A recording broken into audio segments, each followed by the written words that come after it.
You're live now. Great, thank you. We have quorum, so we'll get going. So good evening and welcome to the operations meeting for the month of April.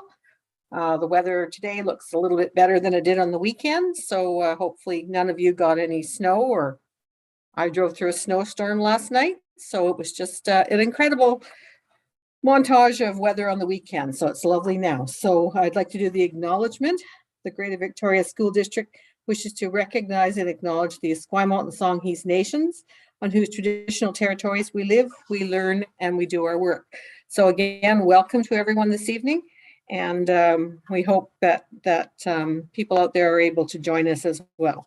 Approval of the agenda. Could I have someone approve the agenda? Thank you, Trustee Painter. Any additions to the agenda at this time? Okay, seeing none, all those in favor of approval of the agenda? And that is approved. Thank you so much. I think that was unanimous. Any opposition to the agenda? No, seeing none, that was unanimous. Thank you.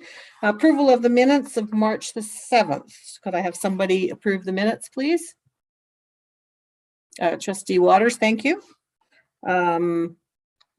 Any changes, any errors in the omissions, or no? Seeing none. Okay, all those in favor of approval of the minutes? Chair, I actually have an amendment to the minutes, please. Sorry, Trustee Duncan, I didn't see your hand there. Go ahead, please. Yeah, so at our last meeting under L1, I had asked some questions regarding the shop remediations, and I agreed with the chair that I would put the questions in an email, and that the answers to the questions themselves and the answers would be included in the March ops minutes under L1. I did email yourself, the superintendent and secretary treasurer, with my questions. I didn't receive a response, and they're not in, the answers to my questions aren't in the minutes. So I just want to follow up. My email was on the 8th of March, the day after our ops meeting. Okay, Secretary Treasurer, have any update on that possibly? I'm not recalling that, getting that email, but that's not to say I didn't. It seems like a long time ago. Secretary Treasurer, do you have any updates on that?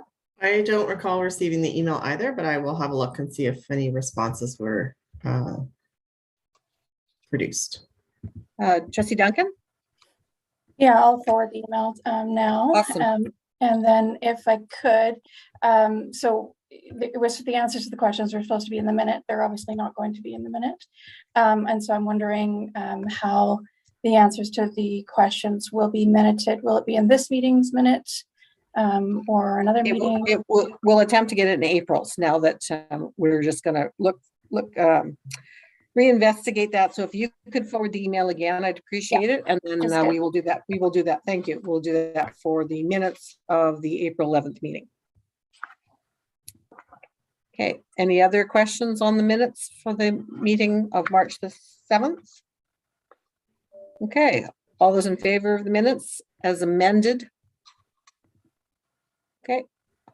And that is, but did we amend any? Isn't it just approval of the minutes, or? Well, we will say we'll have to amend it to say that the answer to the questions aren't in that, and that okay, or that they'll be forthcoming in the April. So that's how we'll amend it, just so that we don't lose track of that thread. I think that would be appropriate. all right. Okay. All those in favor of the amended minutes? Okay. Thank you very much. That's unanimous again. Question for Andy. Did Trustee Ferris ever make it in? I'm not seeing him on my screen. Trustee Ferris is with us, yes. Okay, Yeah. Thank you so much. Great, thank you. Nice of you to be able to connect this time. Any business arising from the minutes? Trustee Duncan? Yeah, thank you, Chair. Under I1B on page 39 rather of the March packet, there was elementary enrollment data provided to the committee, and at the time I requested the middle and high school enrollment data, and so staff were going to provide that. I just wanted to clarify when and how that enrollment data for middle and high school would be provided. Okay, I'll go to the superintendent for that. Thank you, Trustee Leonard. I can look to Deputy Superintendent Roberts if he has any further information with regards to the middle and secondary. Again, reminding trustees, the secondary is captured by the courses. So I don't. Deputy Superintendent has any other information around secondary numbers or middle at this point. Okay, Mr. Roberts.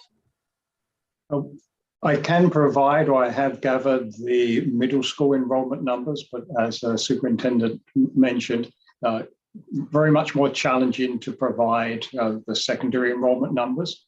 If it would be sufficient, I can provide the number of grade 9 students who have been pre-transitioned for the respective high schools. And then, of course, the number of each students in each of the schools in grades 9, 10, and 11. But that won't give us the actual full-time equivalency enrollment because that will be dependent on course selection, and that's generally not available to us until September. Okay, thank you. So do you have the middle school numbers at this point in time to offer?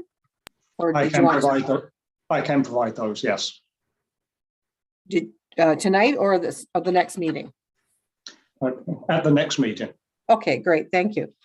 Follow up, Trustee Duncan? No, just to clarify that, however it can be provided in the most kind of relevant and efficient manner. I don't want folks to have to create something that we're not already providing the ministry. So whatever aggregate data is available that would be helpful to the board, then I'd be happy to receive when it's ready. Thank you. Great. Thank you so much. Any other business arising from the minutes? Trustee Whitaker. Thank you. I also saw the Secretary Treasurer had her hand up. I don't know if you need to speak to the previous comment. Sorry, Secretary Treasurer. I'm fine, actually. Thank you. Okay, Trustee sorry. Whitaker. So I just wanted to, and I'm sorry I haven't scrolled down into the minutes, but in our last meeting, so at the end, we kind of fussed around about the rescinding of the Waste Policy Committee, and I believe our result was no change. So I just wanted to bring that to our attention that we still have on the books to create a Waste Policy Committee. And just because it is Earth Day, that just our Earth Month, that is, on my mind. And I just maybe to add to that, I am aware that we are probably being charged for every dumpster that we're dumping because we don't sort our trash. There is a fee that is applied to our invoices for that dumping fee as an environmental fee that is charged at dumping. And it can run anywhere from $30 to $100 or more dollars on each dump. So I guess I just want to put it out there. Hopefully we can find some way to start tracking that particular number and use that within this working committee as a potential area of savings that we could capture if we did have a better waste policy. So I just wanted to bring that up and note that we still have some work to do there, and that this is maybe one area that we can get some information in advance to do some good work. Okay, thank you, Trustee Whitaker. Okay, any other business arising from the minutes? Okay, thank you very much. Seeing none, we'll move to, we have no presentations from the committee to the committee. Sorry, Chair. Sorry, Yep. Chair. Sorry, I'm Mr. Painter. Go ahead. That's okay. Just one quick, and it's a small change to the minutes under, sorry, I'm under new business. I believe it would be under N3. At the very bottom, it says Trustee Painter ruled the motion out of order as per ministry guidelines. I wasn't chair, so I can't rule it out of order. You could say I called a point of order and the chair sustained. I think that's just a very quick just shift of the language, and I don't think we need a motion or anything for that. It's just reflecting what I think actually happened. Thank you very much for that. So noted. Okay, we are moving to the superintendent's report, administrative regulations. Ms. Whitten. Thank you, Trustee Leonard. You will see on page 10 of the the memo.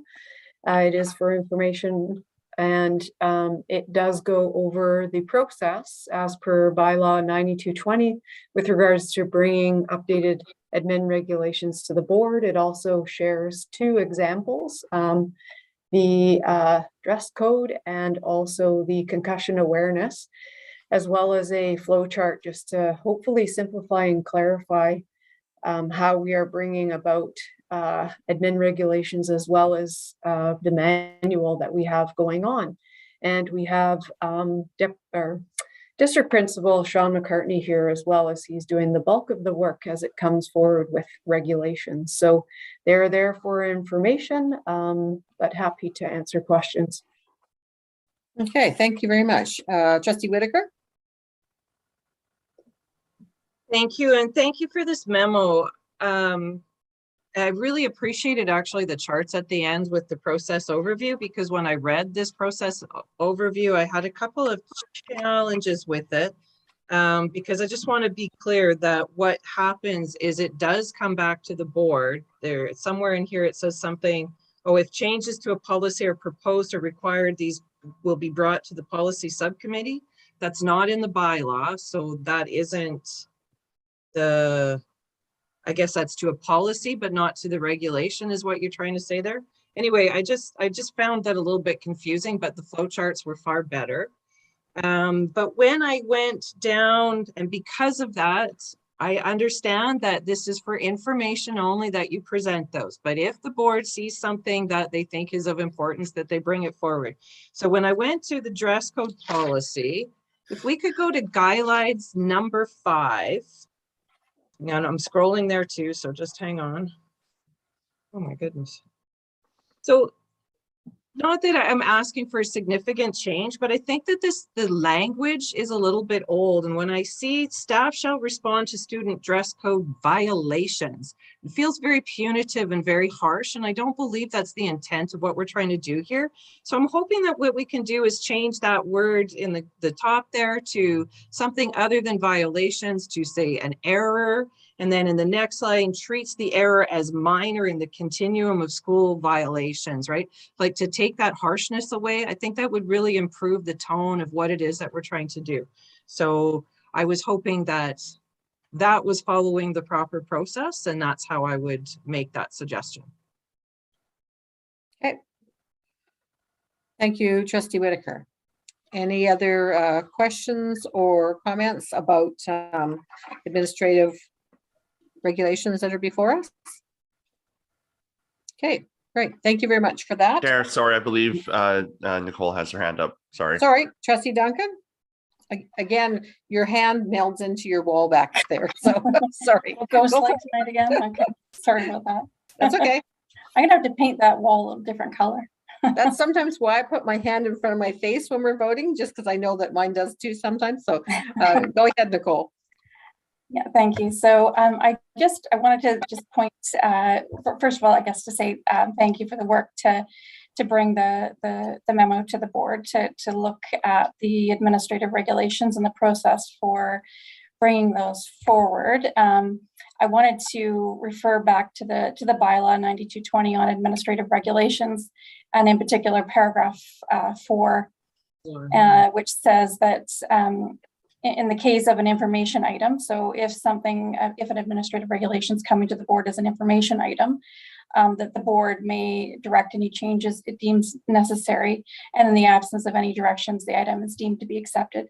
And then at 4B of the bylaw, it reflects that in the case of an administrative regulation requiring adoption by motion, either the motion will be we will either adopt the motion as submitted, amend the motion and adopt the motion as amended, refer the motion, table the motion, defeat the motion, et cetera, et cetera. So I really just wanted to make sure that we're all clear around the table that when there's an administrative regulation coming forward, even if it's an information item, that the board may still make changes that it deems necessary.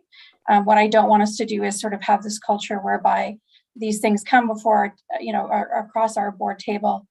We give it a cursory glance. We don't really spend too much time on it. And then we go, okay, it's done and dusted. the board does have a role here to play still, despite the fact that it's an administrative regulation. And so I just wanted to highlight that. And then again, say thank you for the work to get us to this point. Great. Thank you so much. Any other discussion on administrative regulations? Okay, I don't think I've missed anybody this time, sorry. Moving along then, we have nothing under personnel items, financial and legal affairs, Secretary Treasurer, monthly financial report.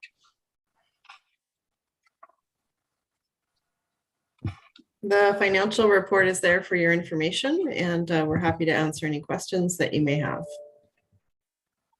Great, thank you. Any questions, Trustee Duncan? And if you can let us know which report you're referring to. Yeah, so the financial report, so the at page, I think it starts at page 28. Let me just double check. I think that's right. Yep. At page 28. Yeah. So I just wanted to ask a couple of questions. One, I wondered where in the financial reporting we would note severance.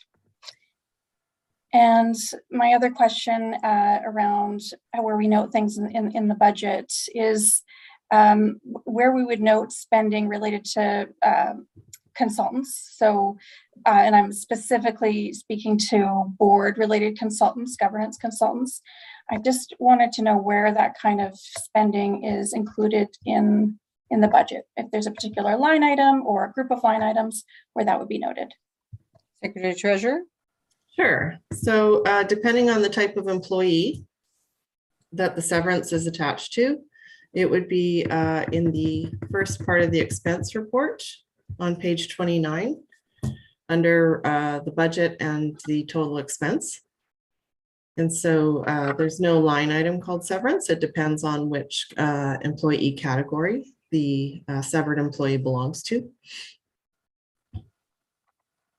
So it would be in the regular wages and benefits. Okay, and the consultants? And the consultants would be down on pages 29 and 30. And I believe it would be under 469 miscellaneous services. Okay, follow up, Nicole? Yeah, thank you. And thank you for that. That's helpful. I just had a follow-up around the legal line item at 312. It looks like, according to where we are year-to-date total and the budget left for the remainder of the financial year, that we are not overspent. And my understanding was that we're approximately $200,000 over budget so far. And I just wondered if there's more than one legal line item. So, or if not, then why that overspending or that increased cost rather is not reflected in that line item. And so sorry, that's on page 30 of the pack up at line 312. Secretary Treasurer. Yeah, so we use our preliminary budget until February, at which time Financial Services reviews all of the line items and makes adjustments to the budgets, which are presented in the amended budget for the board's approval at the end of February. And so in this case, where we can see various line items either under or over budget, money is transferred from line item to cover off for the rest of the year. And so the line 312 would have had budget added to it for the amended budget. And so once we reset our budget in the amended process in February, we then monitor it till the end of the year. Okay, thank you.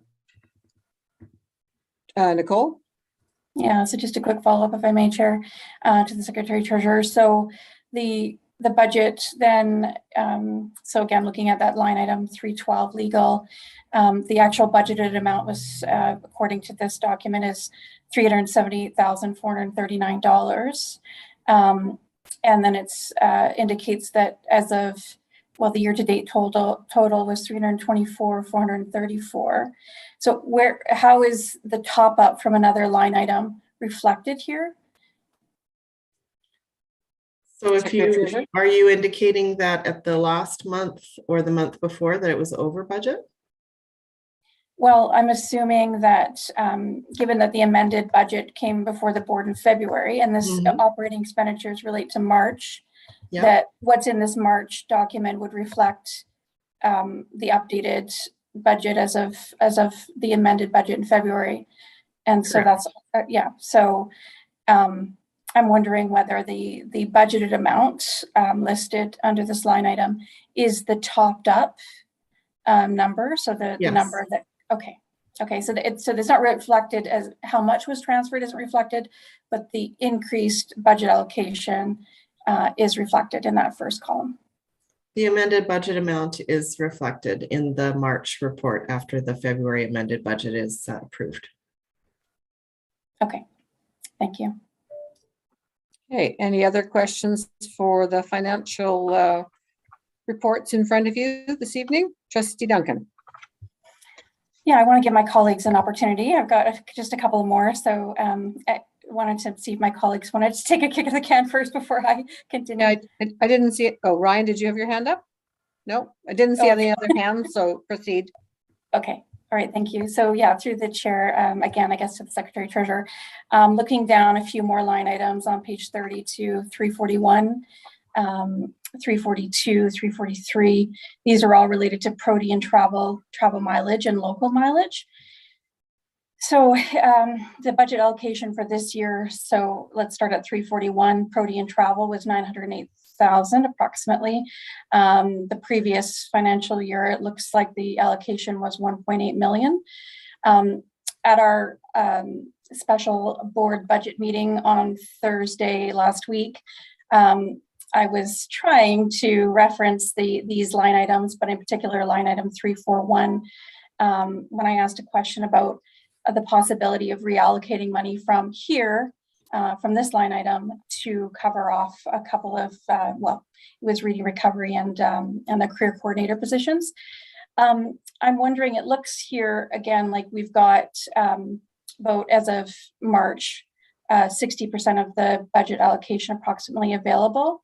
I'm wondering if through the chair to the Secretary Treasurer, if we get a sense of how much more, I mean, we can see that this line item has been cut almost in half this financial year, and presumably the funds from 2020, 2021 were reallocated elsewhere within the budget or to the surplus.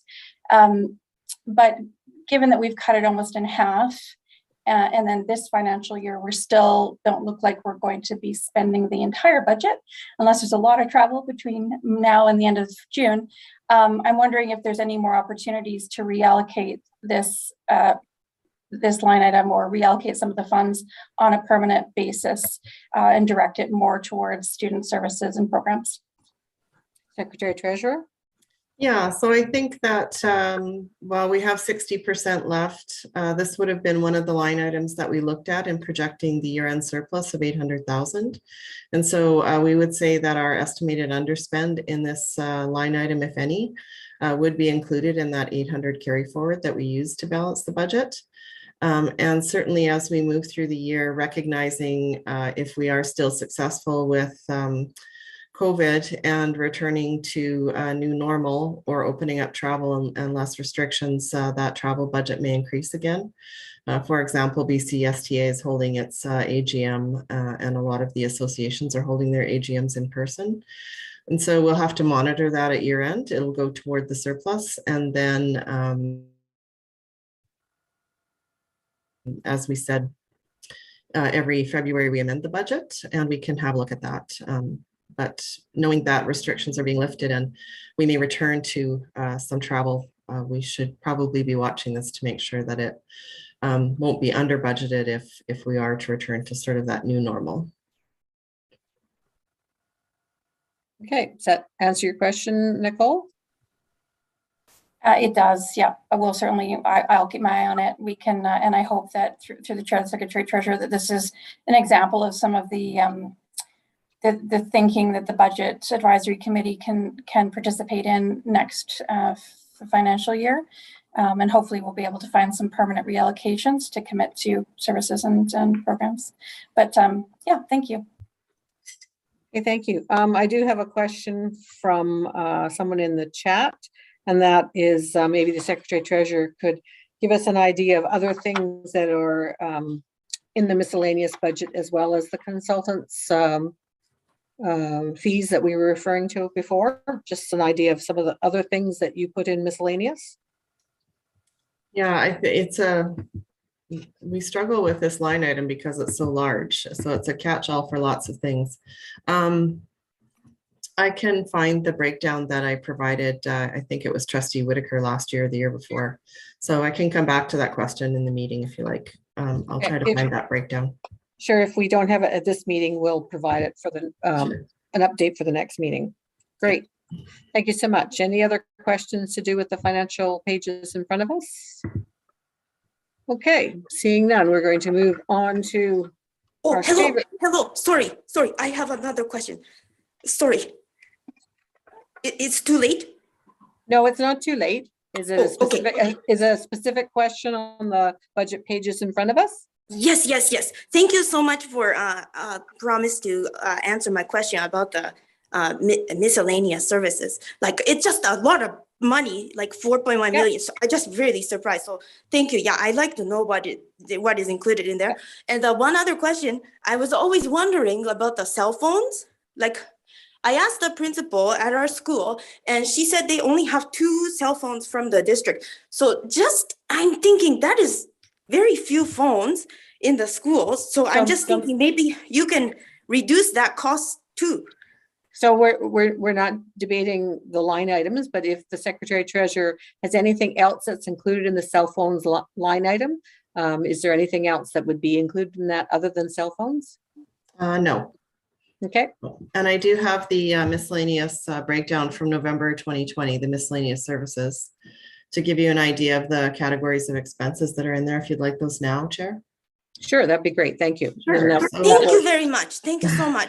Yeah, thank you. I appreciate it. And if you wanted to look on the November or December 2020 operations policy and planning meeting agenda or minutes, you'd find this breakdown too. I believe I added it to the report that month. Classroom instructional supplies, career programs, pathways, and career prep, so our ITA, etc. Some library, some inclusion consultants, English language learners, Indigenous education, school admin, governance, business administration, operations policy, and planning.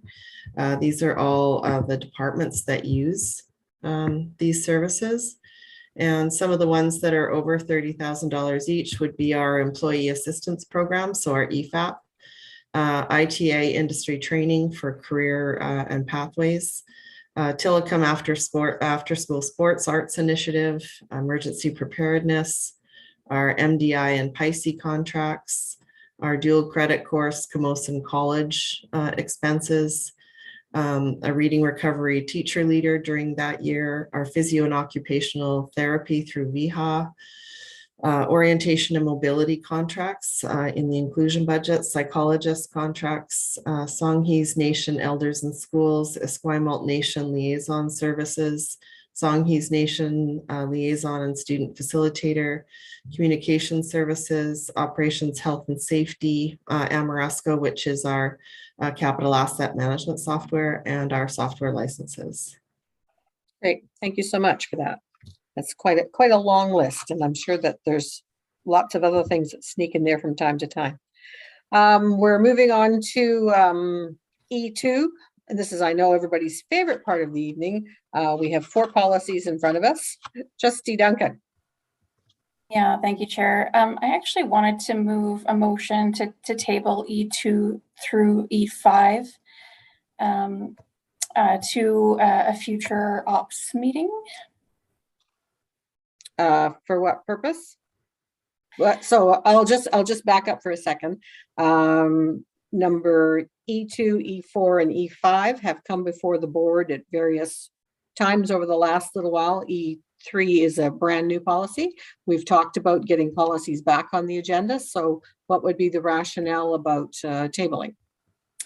Yeah, I think for me, moving forward, these kinds of items in the absence of most of our stakeholders around our board table would be a serious misstep for us. I think that it's, at this point we're unclear whether we're properly constituted as a board at the moment, and B, without those key stakeholders around our table able to take part in these important discussions about policies that directly impact them. I think it really behooves us to take a step back and just table these to a future ops meeting, so that we can discuss it with the benefit of all of our stakeholders around the table. So as I did mention that 3 of them have come before the board.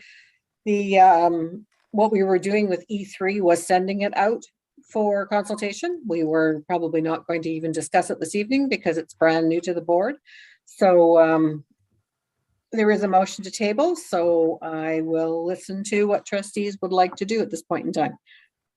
We've heard from Trustee Duncan. So any other trustees wish to comment on the motion to table? Trustee Painter. Thank you, Chair. Very quickly, we are properly constituted as a board. At current, we have 7 trustees at the table, which easily meets our quorum requirement.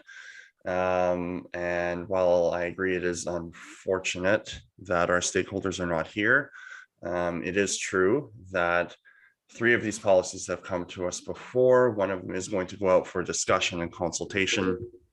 And it certainly does not preclude stakeholders and individuals from emailing us and contacting us as they did through the budget process. We did hear from the board, I believe, a good number of our stakeholders who would or were previously sitting with us at the board table. Though they weren't here, they did let us know about their concerns around the budget and their budget priorities. So I believe and I imagine that if they did desire to reach out to us, despite the fact that they're not sitting here with us tonight, which is unfortunate, I would love to see our stakeholders here. I do believe that they would be would reach out to us on these issues, and so I'm not willing to halt the very important work that we still have to do as a board, because we are still properly and fully constituted in terms of the ability to continue to do our work. So I won't be supporting this. Thank you.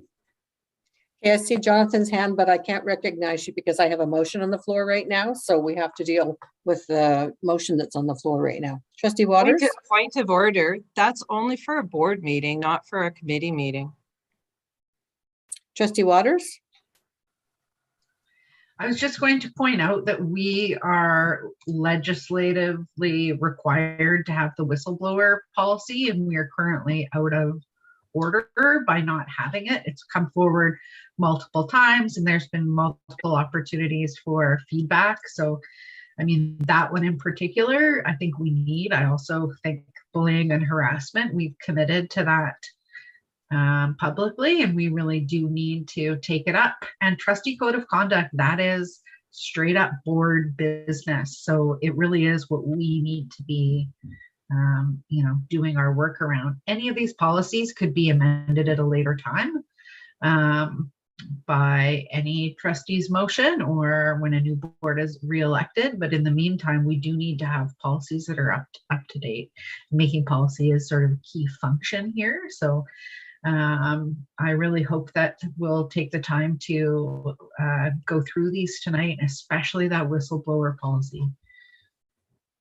Okay, thank you. Jonathan, I will recognize you, but we're speaking to the motion to table only. So that's okay. It's just a question of clarification. I was wondering which of the policies, which 3 policies had come forward for feedback already, just because I don't attend all these meetings. So that would be helpful information. Thank you.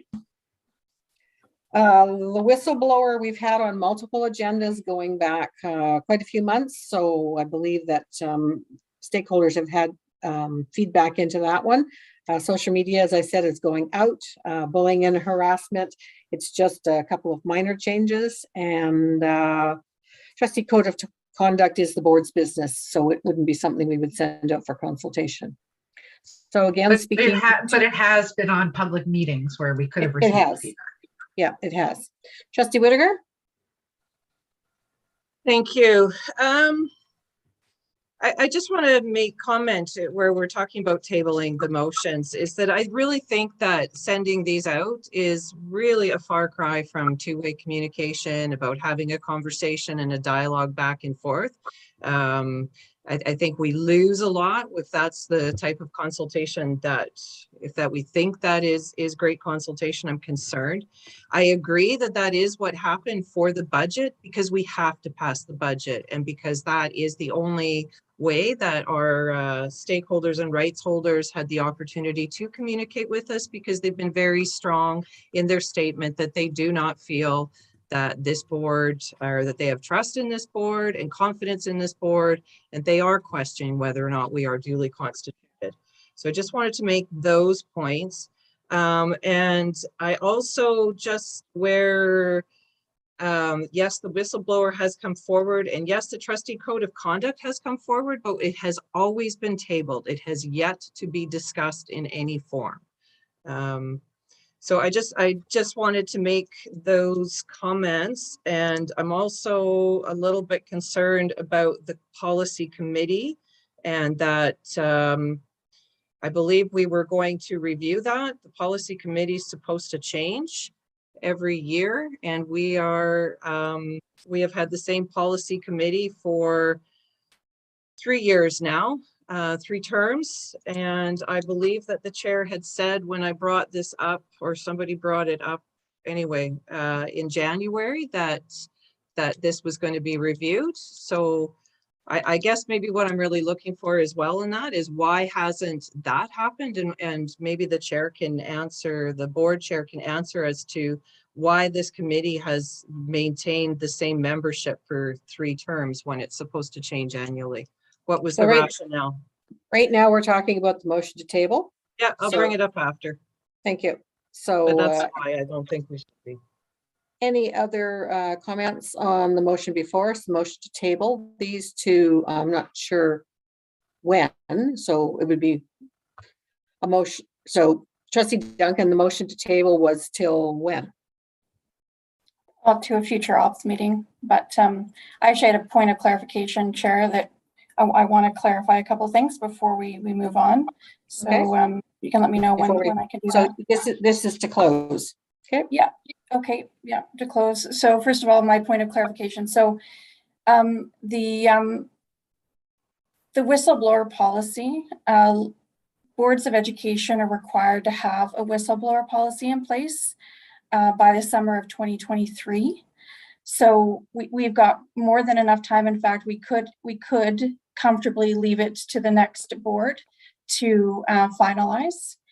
So I just wanted to clarify that so that folks know when, in fact, this is due. And then second of all, I wanted to say that, you know, the policy that has come before the committee, although it hasn't been discussed at length with stakeholders, they've also really changed. So in particular, the whistleblower policy has significantly changed since it was on the agenda of the committee last time. And I think it would be a real mistake if for us as a committee to think that it is in any way appropriate to be undertaking an important function such as policymaking in the absence of all of our stakeholders.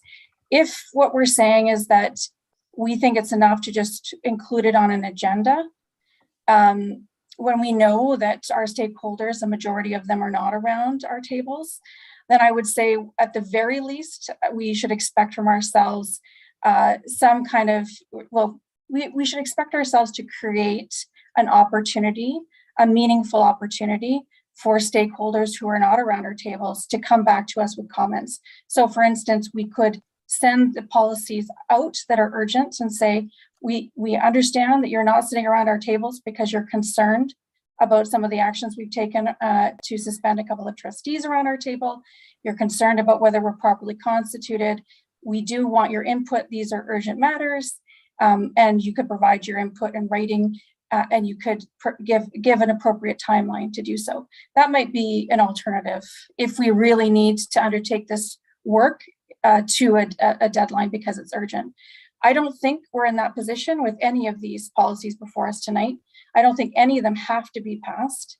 And I think that, you know, if we want to start to do things in a way that engenders, you know, rebuilds that trust with our stakeholders and maybe encourages our stakeholders to come back to our tables, we shouldn't be doing this work without them. So I really hope that folks understand why I'm pointing this out. And I do think that in addition to that, Trustee Whitaker's point around the fact that we've had this, the composition of the policy committee has remained the same. This is now for the third year.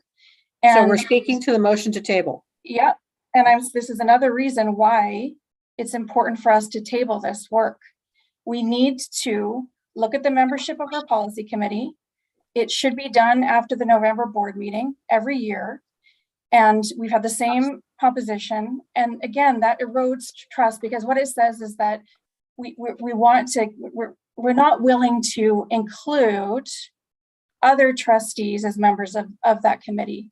We want to keep certain trustees on the committee. It doesn't speaking to the motion to table. We're not talking about I am chair. What I'm saying is that this is a reason why we should be tabling this work. It's an additional reason why we should be tabling this work until the membership of the committee is addressed. Thank you. Thank you. Okay, we're going to call the question on the motion to table. All those in favor of tabling these 4 policies to an ops meeting to be determined sometime down the line, raise your hands, please. Okay, Trustee Duncan and Whitaker, all those opposed? And the motion is defeated. So we're back to the policy motions on the agenda this evening. So can I suggest another, where I'm not saying to table it, but I do think the point that our stakeholders are not here is really, really important. And I don't know if we are actually going to pass them, but I do know that we're able to pass a policy in draft. And then it doesn't come, I mean, and we follow it and then we review it after a year. That I would just make the suggestion, if we are actually going to pass any of these, that we do something like that so that our partner groups do have the ability, and it's not lost in the future, to review these and to go through them, because everyone that I'm reading says staff and students, and if we're not talking to them, then I just don't think it's fair that that's something that, as I think Trustee Waters said, that we could amend later. We need to have that marker in place that says, you know what, you weren't included and we have to move forward, or we're moving forward, but we're going to review it again and it's not lost. So just a thought. Trustee Duncan, then Painter. Yeah, thank you, Chair. I would actually suggest that we are, what we do is that we can discuss these policies, and the committee can suggest amendments, and then we pass a motion tonight rather than to approve the policies. We could send the policies, the revised policies, or the policies if they're not revised, to our stakeholder groups and give them a period of time to provide their comment in writing. I do think that we have to do something to show that we are adjusting our process, because we genuinely want to hear the feedback of our stakeholders, and we are acknowledging that they're not around our table. So we're creating, in essence, an accommodation for them. So I don't know if you need a motion to that effect. Well, I would suggest that is, if it gets to the board table, that's where it happens at the board table, because in a board motion has the authority then to put it into draft, to send it forward once it's in a draft form for stakeholders, or do the things you're asking. But I think that that's not at this committee level, because then it's holding up. If this group puts it forward and moves it into the next phase of the board, then the board could do that. I had Trustee Painter on the list next. Thanks, Chair. I'm not going to belabor the point that Trustee Duncan has said, because I actually agree with her. I think the point she's made is a good one, and I agree with Trustee Whitaker as well, that we don't have our stakeholders at the table, and we do still have to do this work. it's really important that we do have their input. And so I'm trying to think of a way to do that. And I think Nicole's solution is quite elegant. So what we could do is, and this, I agree with the chair, this doesn't need to be done here. I think this would be easily done at the board meeting on the 25th if the board decided, would be just a simple motion after these four are passed, directing these four pieces of policy to be sent to the community for feedback for a period of time. And I think that that's entirely reasonable, given that we don't have folks here. My concern is that we don't get the work done that we can pass on to them. I do want to keep the ball moving, but I think this is a good solution to help us keep the ball moving, but then allow our stakeholders some feedback. So that's just my thoughts as it's been raised, and I just wanted to give my input. Thank you. Yeah, I mean, the board can take Trustee Whitaker's suggestion and pass them for a year, and then ask for feedback and then review them in a year. That's totally doable. But first of all, we have to get to the motions. So the policies are back on the floor. So I think we're going to start right now on E2 whistleblower, see how far we get, see if we even get to a point where we could move it to the next step, and then go from there. So whistleblower policy protection is on page 31. Chair, I'm really sorry. Sorry? I'm sorry. I see Mr. Farber has his hand up down in the bottom corner. I don't want to miss him. I know we were trying to move on, but Yep. I don't want to miss him. Jonathan. I was just going to ask in what form that these policies would be sent to the community for feedback. And I had a suggestion perhaps to post it to the website under draft policies for feedback. That would be a natural place probably for those stakeholders to find it if they're looking for a way to provide feedback outside of these meetings. Perfect. If we get to that point, then that's a good suggestion. We'll circle around back and see where we are at the end of the four policies in front of us. So we have whistleblower protection on first up, and Secretary Treasurer, I'll get you to start this one off first, if you wouldn't mind. Sure. So we've had whistleblower come before committee a couple of times, and the timeline has been extended. So we do have some time to put this one away. However, we've never had a whistleblower policy, and most districts are updating their existing policy to meet the new legislative requirement. And so the fact that we don't have one at all, I believe behooves us to get one moving. And I think we heard our stakeholders say it's one we should get on the books. Since we last talked about whistleblower, BCPC, who originally sent out the PETA requirement, has now provided a template for whistleblower for all districts that will meet the current standard. And so this version of whistleblower that you see today is a straight copy and paste of the BCPC provincial template that they've given to boards to use for their whistleblower requirements. And so that's what you see before you today. Great, thank you so much. Trustee Waters. Just going to put it on the floor. Great, thank you very much. The motion is on the floor.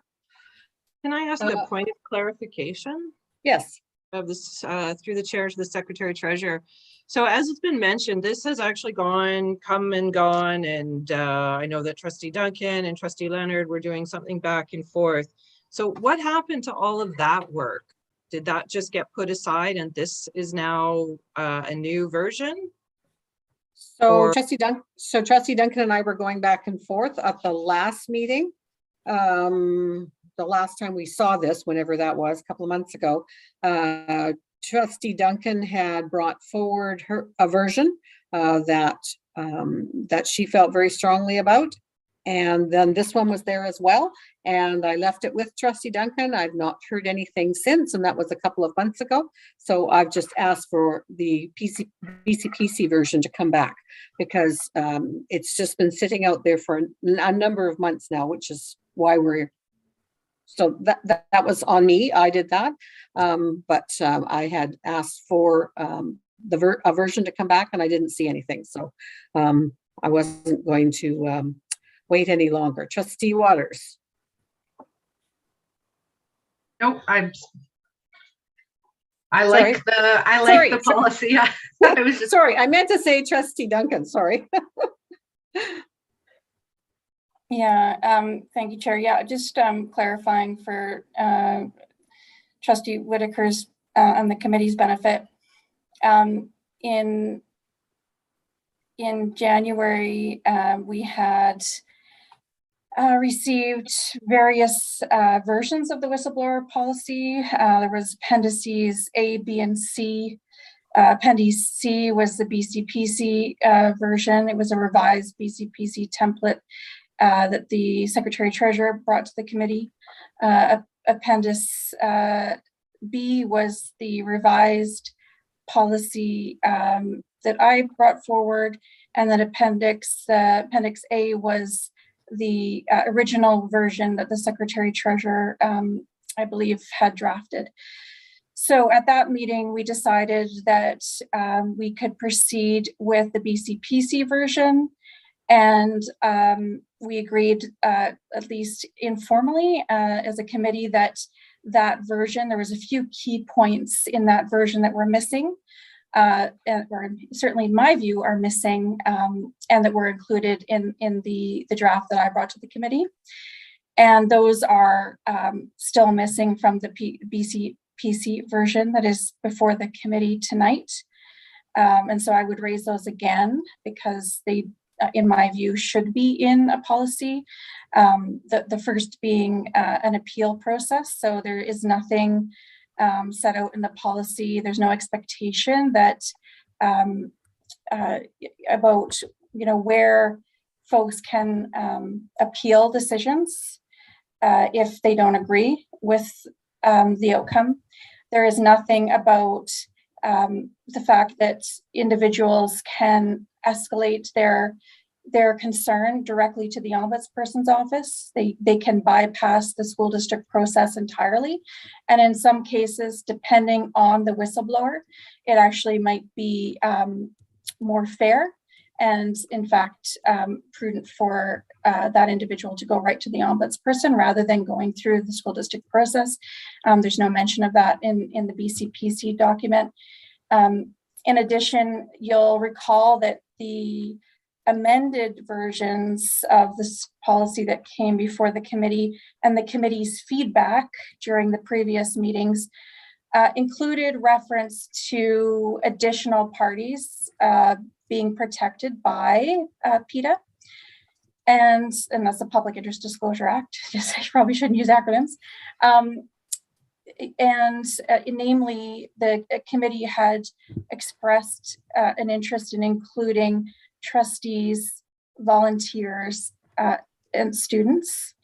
And unfortunately, I imagine, and again, maybe the Secretary Treasurer can clarify this point, but I imagine that now we know that the Public Interest Disclosure Act does not provide protections for anyone other than current and former employees or staff of the school district.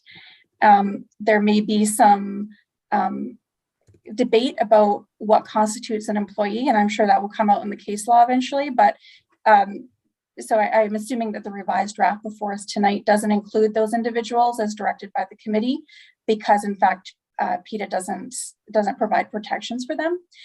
But that being said, that does not mean that the school district is precluded from providing some kind of process for individuals that want to raise these types of concerns, albeit we do, of course, need to be clear that the Public Interest Disclosure Act protections would not apply to them, but we could have some kind of a process, internal process, and that is not addressed in this policy. And so again, I would like us to sort of think about that. And if we do want to move in that direction, then we need to discuss how we do so. And then finally, in this particular version, there is no inbuilt under references. There is no requirement or direction for the superintendent to prepare an administrative regulation and then bring that administrative regulation back for review by the board, nor is there any policy review process built into this, to the policy.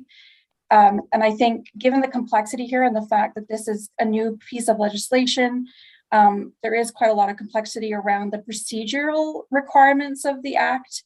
Everything from annual public reporting to, who's covered, what they're covered for, where complaints go, that kind of thing.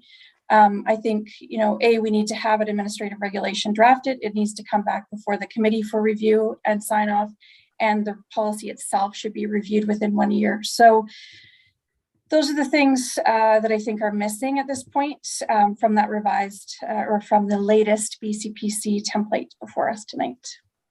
Okay, thank you. Any other comments on this? Mr. Faber?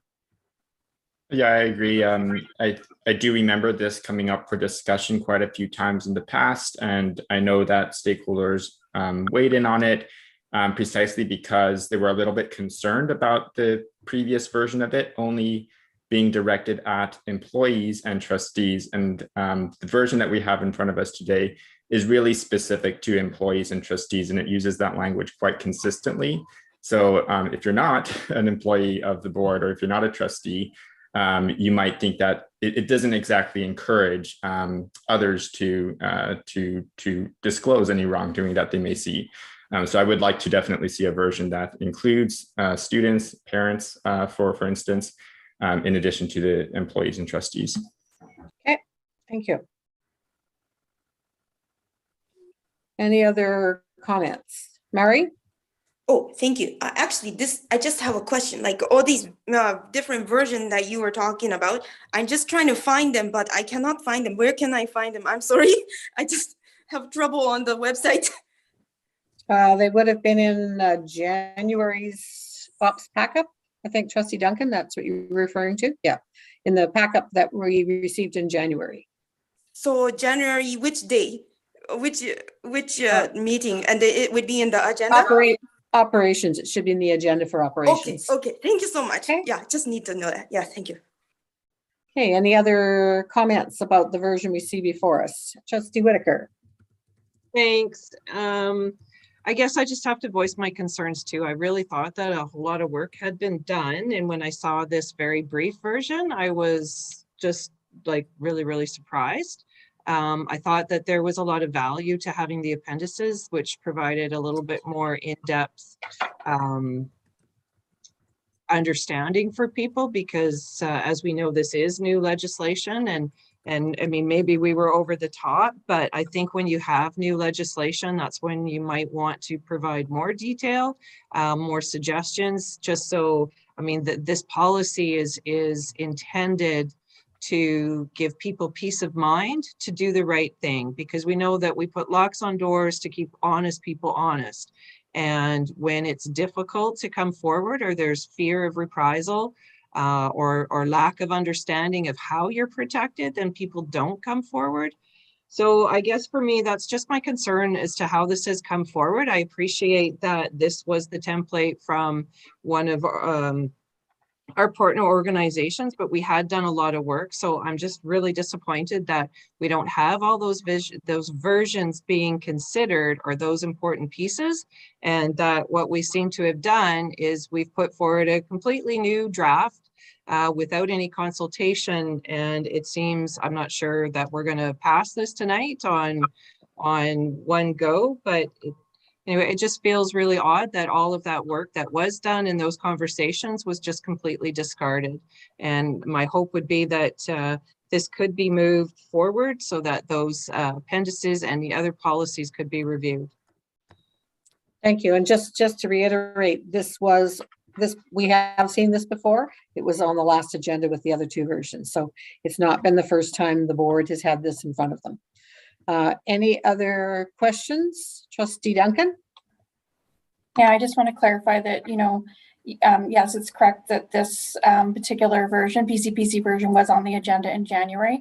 I think what Trustee Whitaker is trying to point out is that while we agreed that we could proceed using this as the BCPC version as a starting point to further revise and come to some sort of additional version to present to the committee, certainly my expectation was that the previous work on other drafts, such as the work that I did on the draft I presented, would be incorporated. And we're not seeing anything incorporated in this BCPC draft. It just is how it was in January.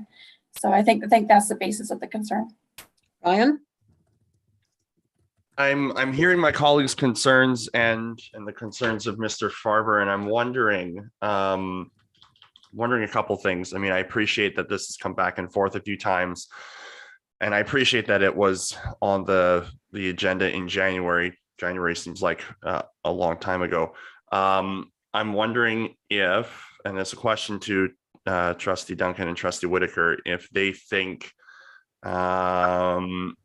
if this were to pass tonight and it came to the board at the end of the month, would they feel comfortable bringing recommended changes, updates to the board, or are they hoping to have this deferred to a possible May ops meeting to have another go at it? Because I'm appreciating their concerns. There is new legislation coming out.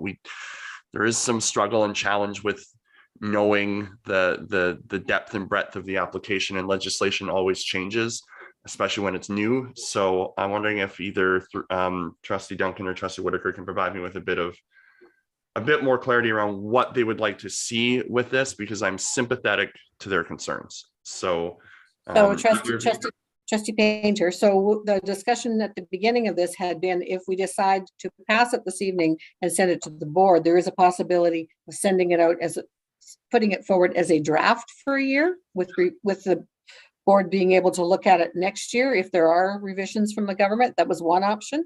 The second option is your option, but the board meeting is not conducive to wordsmithing of a policy. We've known that many times, so it would have to be another committee meeting.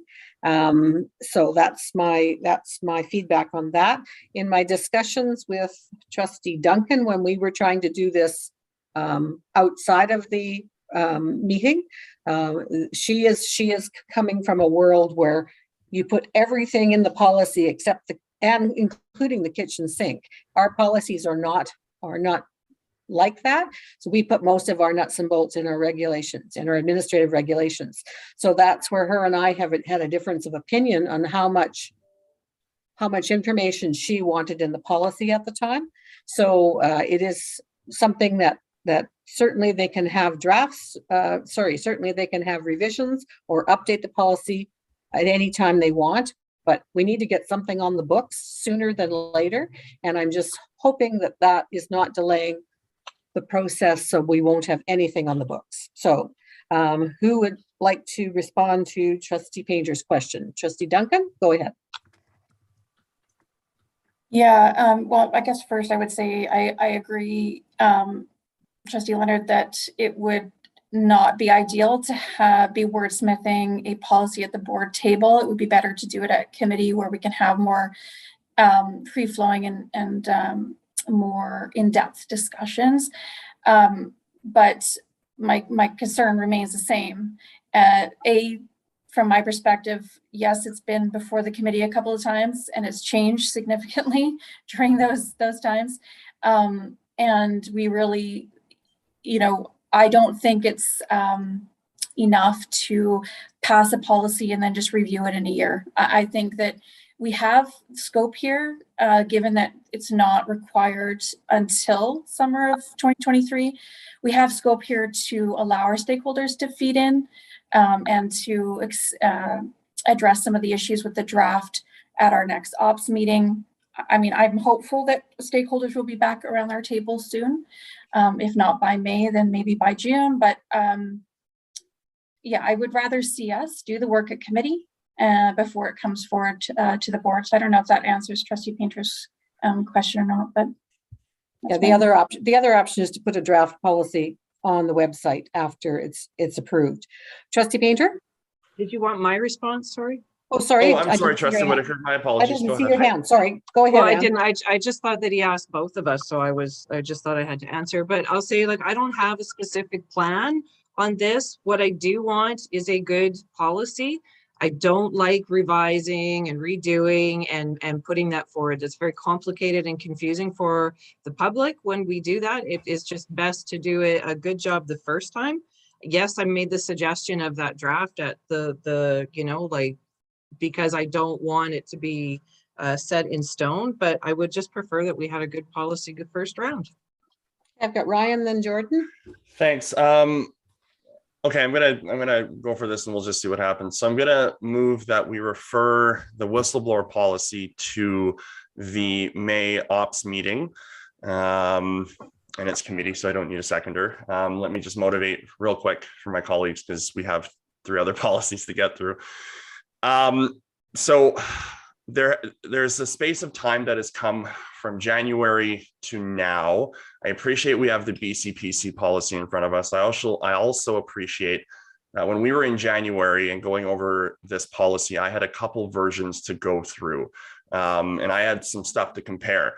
And while I do tend to agree that policy does need to be specific, I did have concerns in January that what we were looking at did seem, for lack of a better word, and this is not intended to offend, but it did seem rather verbose. There was a lot there. And I was challenged with the accessibility of that document in terms of parents being able to use it, folks being able to access it.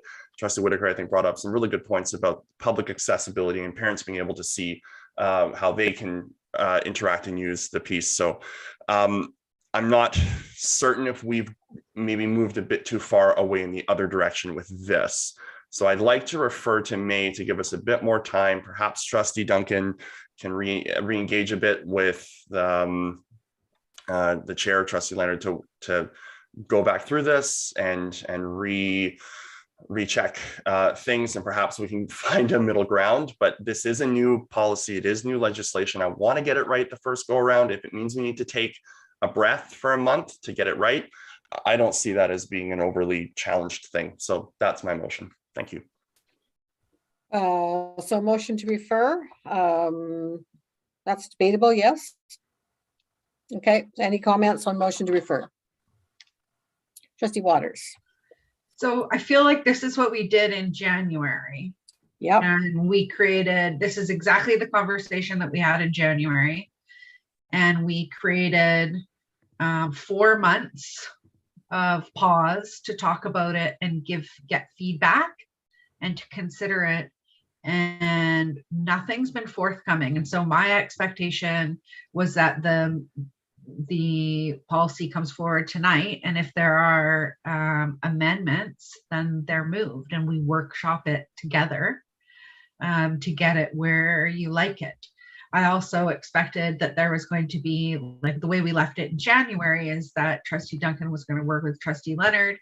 And so, my concern is that we already did this in January. And so delaying for another month, I just don't, for me, this is the place to be working on the policy, is right here now. And if there are sections that we want to move into from the one policy to the other, then let's, actively do that. If we want to do that in May, we can do that in May. But I just wanted to be clear that this is the exact conversation that we had in January. And in that time, we haven't received any feedback from stakeholders or trustees. So just wanting to bring that perspective. I'm happy with whatever the board wants to do on this, and whatever, if this motion is passed, it'll go to the board and we can talk about it again there too. Okay, so this is discussions, motion to refer. Mari, this is only about the motion to refer. Yes, I'm so sorry, but I cannot find the versions in the minutes. Do you have the page number for because I cannot find under the draft policy for review section on the website. How about I find it for you, Mari, and I'll send it to you. Yeah, thank you. That would be great. Thank you so much. Okay, Trustee Duncan, you had your hand up? This is on motion to refer. Yeah, I mean, I'm happy to support a motion to refer. Yes, I accept that there's been various drafts coming back and forth. I think the point is that The draft before us tonight is the BCPC draft with no amendments made to it. There's no changes at all to the BCPC draft that we saw earlier this year. And certainly my expectation was that the areas of the draft that I presented, would be incorporated in some fashion. If that meant that I needed to receive some kind of invitation to come and sit, I don't know, with the policy committee to do that, I would have been happy to attend and to contribute if I'd been invited. But my expectation was that the BCPC policy would be revised to take account of those points that I've raised again tonight from the draft that I brought forward. And the question of whether or not we want to provide for some protections, internal protections, an internal process for folks like parents, volunteers, students, is also not addressed in this draft. So I think the motion to refer would give us some time to proactively reach out to the stakeholders and say, this is where we are. Can we have your feedback by May, even if it's in writing? And would allow some changes to be made to that BCPC draft. So I do support the motion to refer. So just a second, Jonathan, I just have one thing to say. So in your preamble, Nicole, you talked about appeals process, adding volunteers and students, and references to be included to have administrative regulations added to the reference section. My expectation would be that you would send those forward as amendments, because when you and I left it, I talked about starting with the BCPC and having you add some of your things from the other policy. And that's why I didn't receive anything else, but the committee had not wanted to start with your large document. They had wanted to start with BCPC and have amendments come from you. And that was how you and I left it. And so that's what I would expect in order for this to move forward into May, was that you would send forward some amendments as opposed to us debating the two documents, your original large document and then the BCPC document. And so that would be my expectation going forward. As Trustee Painter suggested that you and I get together and do this, we've done this twice and I'm not going to do it again. It will come through proper channels and it will come through as amendments to this committee if it moves forward to a May meeting. So we're still talking about motion to refer. Jonathan, you had your hand up. Can I just offer before you go to Jonathan, I'm sorry, to Mari, that it wasn't January, it was December, and it is under F in the December Ops Ed Policy agenda. Thanks. And then the 14th of Feb, I just looked up the other one. Yeah. 14th of Feb is the second pack up, Maury. Oh, thank you so much. Thank you so much. I appreciate it. Yeah, thank you. Jonathan. Thanks for that. I was going to say the same thing. I thought I was going crazy because I could not find it in the January agenda. On either side. This is part of the reason I feel, and I share the frustration that we are going around in circles. And I'm sorry I hadn't provided, feedback on this in a formal way outside of committee meetings. But I have, been looking at the website for those draft policies for feedback, and I haven't ever seen the whistleblower policy listed there, at least not since January or December or whatever.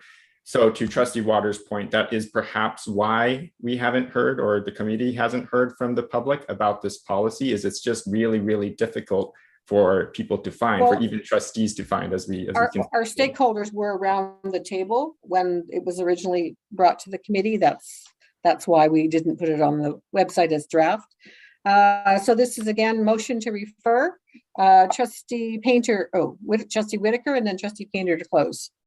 Thank you. I'm going to support this just because I'm hearing two public members who are clearly interested, and I would like to hear their feedback. If there's two at this table that are interested, I'm sure that there are other stakeholders or right holders that are also interested. So I'm perfectly happy with all of the commotion that this board has gone through.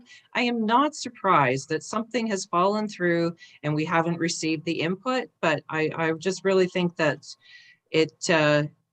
we have the opportunity to hear from some people, whether. Okay, Ryan, to close. Thanks. I'm not going to belabor the point. I appreciate that we've got two members of the public here who really want to dig into this a little bit more. I think that's important. And I think delaying this for 1 month can only improve what will come out at the other side. So I think it's entirely reasonable and I think it's a good thing. So thank you. Okay, all those in favor of the motion to refer this to the May ops?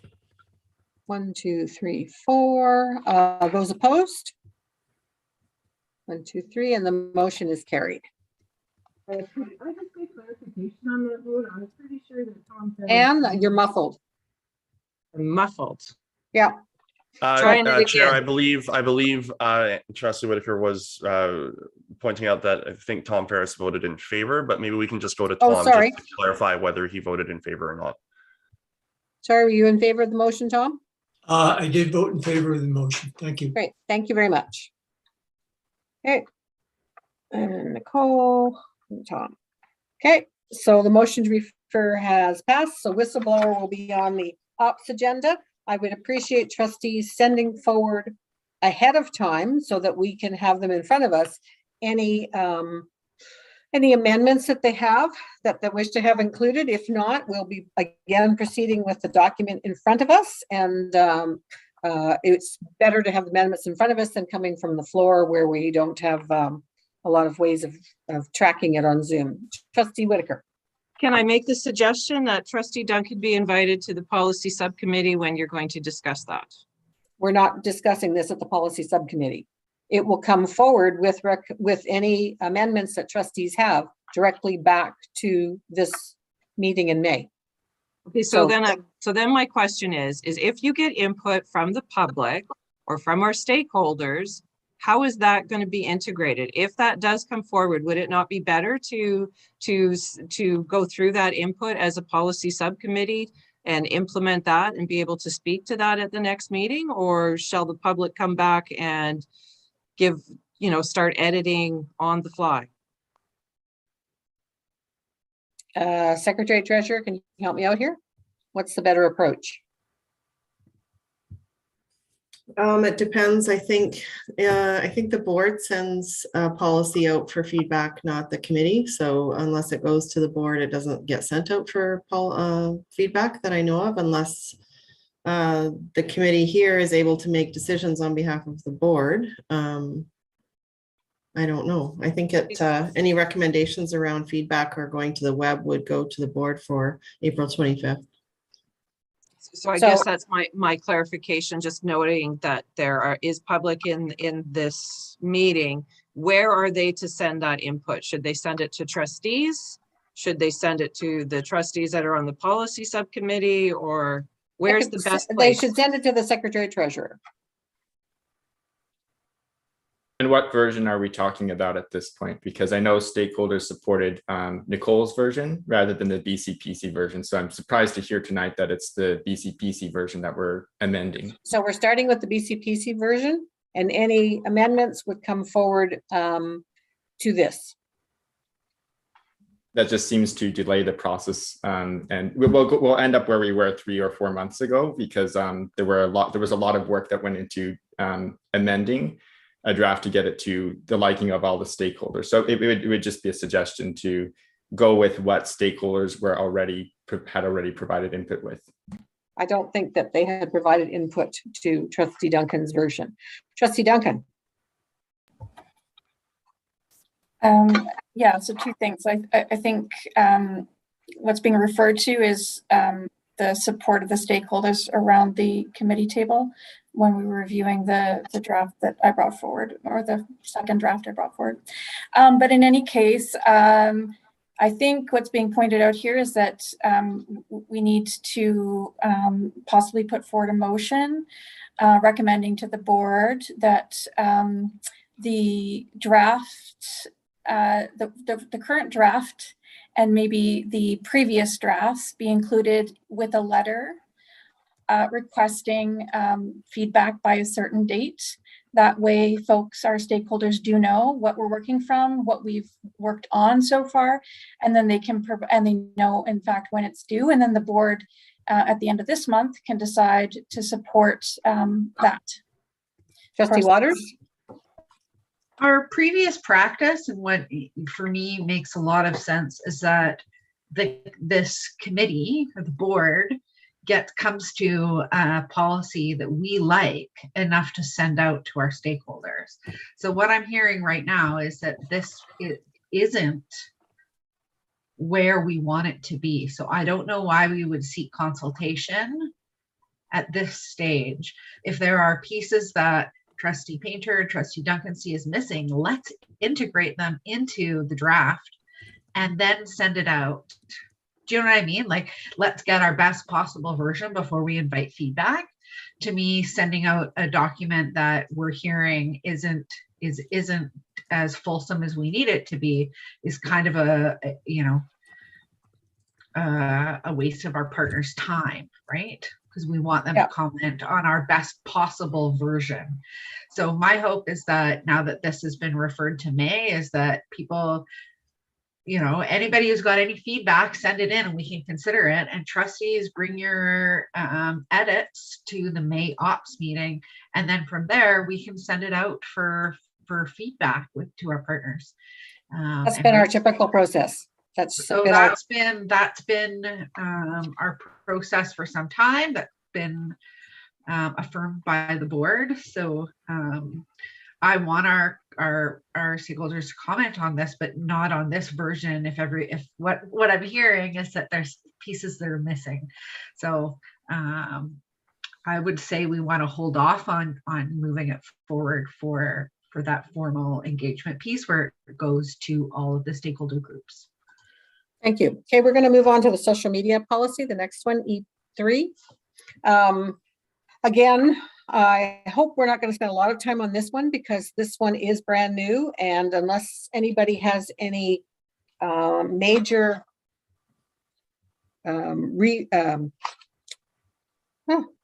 amendments, we would like to send this out for review because it's brand new to the board. So Trustee Duncan? Yeah, I just need to clarify then, because when I'm reading this agenda that we've got before us, we've got motions to approve these policies. So I assumed, and please correct me if I'm wrong, that the intention tonight was to have all these policies approved. And so to me, that doesn't leave room for our stakeholders to provide input on this or anything else on the agenda unless they're here tonight providing that.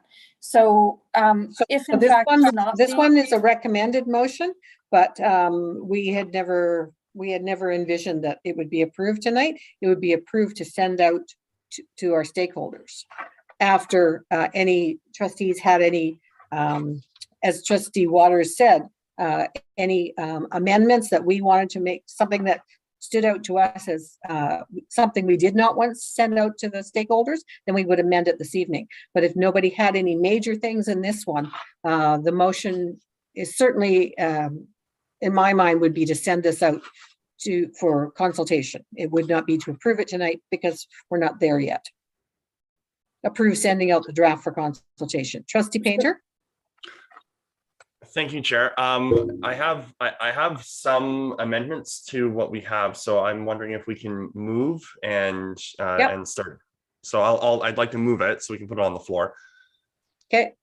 My amendments are actually they're very, very minor. They're just sorry, I'm just coming through here. They're just changes in wording on a couple places. Is that appropriate? I know you said major changes. Yep. Mine aren't major. Mine are just very, very minor. Oh, that's fine. If we go to under policy 3.0, or sorry, under 3.0 policy 3.3, just want to insert the word use after media. So social media use must be undertaken in a manner that is respectful. And then after respectful, put respectful. Well, no, I guess that's not going to work. Sorry, I had not read all the way through that.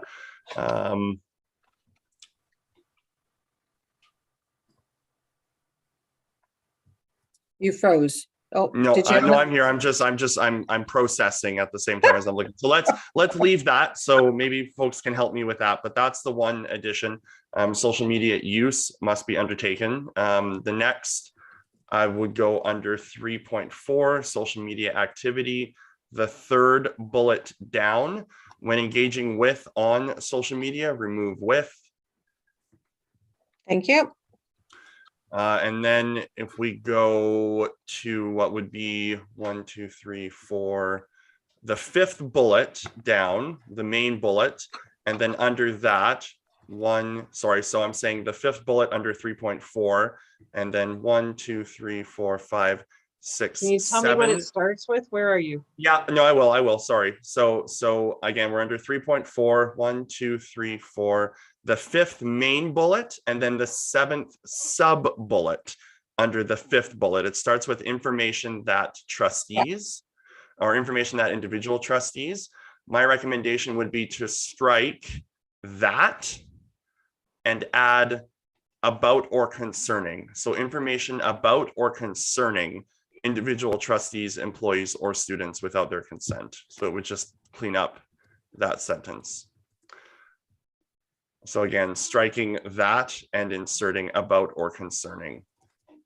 And I believe that is my last, so just those 3 changes just to tidy up some of the language. Okay, does anyone have any issues with those 2 fairly minor and the last one more just explaining a little bit better? Are you talking about those 3 changes, Jonathan? Yeah, the last change that Trustee Painter suggested, I'm struggling with the meaning of what that suggests. I think it's a pretty substantial change. The way I'm reading it is that students cannot post or share information, employees, trustees, etc. But students, for example, can't post anything, information, opinions, images, or links containing anything that has anything to do with any individual trustee or employee. Like that could be their teacher, of course, or other students. So if students are talking to each other or about each other, that would be in violation of this policy, if I'm understanding what Trustee Painter's suggesting. I'm probably Sure. not. No, I appreciate that, Jonathan. So if we go to the main bullet, it says trustees, employees, and students must not share or post information, opinion, images, or links containing any of the following. And then it says information about or concerning individual trustees, employees, or students without their consent. So certainly this would seem to be a little bit more explicit that nothing should be posted without explicit consent. My intent was merely to clean up the language of this bullet. I have no particular opinion at this point about the validity of the bullet, if that bullet point is necessary or not, or if it's in compliance or not. It merely is just to clean up the language, because I think it makes it more clear than it was previously. Because previously, the that in that sentence made it unclear. Yep. But I'm certainly willing to hear feedback on whether or not folks think that's reasonable. I think from your feedback, perhaps you would be intimating that you don't think it is, which I think is valuable. Okay, so we're not debating the merits of what the changes were, because that's not what Trustee Painter was doing at this point in time. Anybody else have a question about this or anything that they would like to change before we send it out? Trustee Whitaker and then Trustee Duncan. Okay, so I appreciate the efforts on this, but I have a lot of concerns on the bigger picture, but I will start with under 3.0 policy. I think 3.1 just needs to be completely omitted. It's just a statement. I also, and I think maybe it'll start to reflect my concerns with this policy under 3.2, I would strike the line that says responsible personal and professional use of social media will ensure the role, reputation, and interests of the entire districts and students are protected. There's never a guarantee of that. It's a really big statement that this policy is going to make everything great. In fact, what I really think that statement is about what we need to teach students and to teach our employees. It's not something that you write in a policy, it's something that you actually teach. And then when I go under 3.4, the first point, engaging with the public via social media is an excellent way to share information and engage with the learning community. I don't believe that is true. In fact, we even in the previous, somewhere we made the comment that, or maybe we do it here. under management, we say staff endeavor to provide timely responses to social media. However, correspondence, general information requests and concerns should be submitted directly to the board office. So this is not our form of official communication. And I worry when we put something in there that it sort of starts to sound like it. It is an opportunity to share information. It is not expected, at least that's my belief, to be a two-way form of communication. And I'm worried when we write that in there that we're implying such a thing. And then in our next line, it says, students, employees, and students are encouraged to follow the district and social media challenges to stay informed. I would suggest as another way to stay informed. It is not the only way to stay informed, and it is not the best way to stay informed. The best way to stay informed is with your school through the newsletters and emails that are coming from your school principal. It is not from what is coming on social media. It is another tool, but it is not the best tool, and we shouldn't be putting it out there as it is. And then when I see from after 3.4, when engaging with social media, do this, do that. I think that is actually an entire different subsection. It's not about a policy that we can control. There are no social media police in the school district. At least we hope there isn't. But what this whole section and then the next section should be is what are best practices. And my hope would be that under this area of best practices, we would begin to develop some sort of training and knowledge so that we could have conversations about what that really looks like. I think we create policies to help guide people.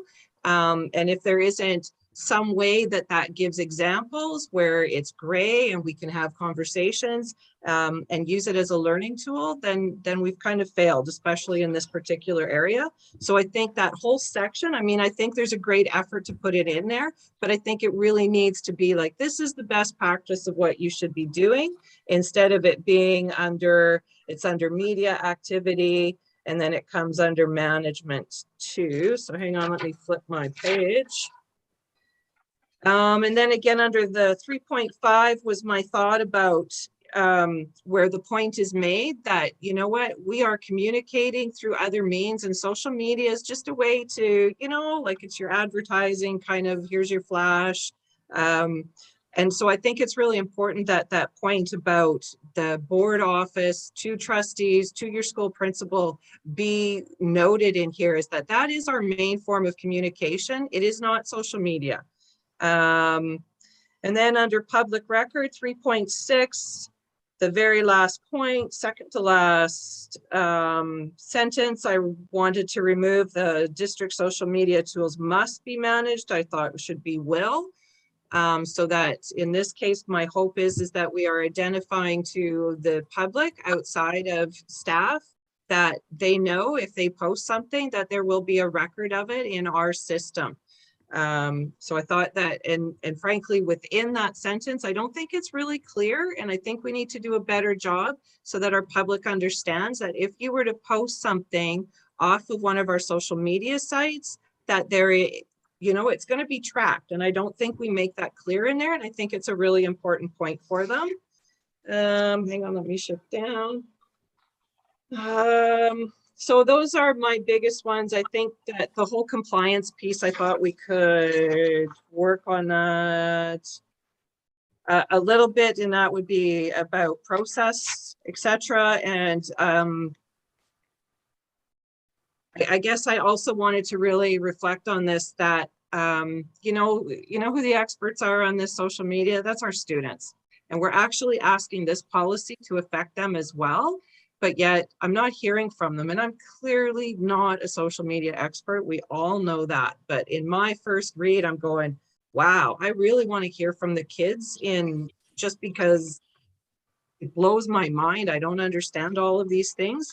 And I would like to know what barriers or concerns that we are creating within this document for them and for how they're living their life, because they are using this tool as a part of their social life. This is how they stay connected with each other. And I don't want to create something here because we're trying to control the messaging that they are giving, that in some way would stifle them and their ability to have voice to raise concerns. I do want them to be respectful, but I don't want to take their tool away. This is their tool to do their stuff. And so those are my thoughts on that. So the purpose of this was to get it out for consultation, including to the students. That's not Anybody the else? motion on the floor, is it? So we might need to change No, that. no, I get that. Nicole? Yeah, thank you, Chair. And yeah, thank you to my colleagues for their comments. I think we've covered a lot. I think I will then just focus my comments on the compliance section. I am concerned about the way that this reads.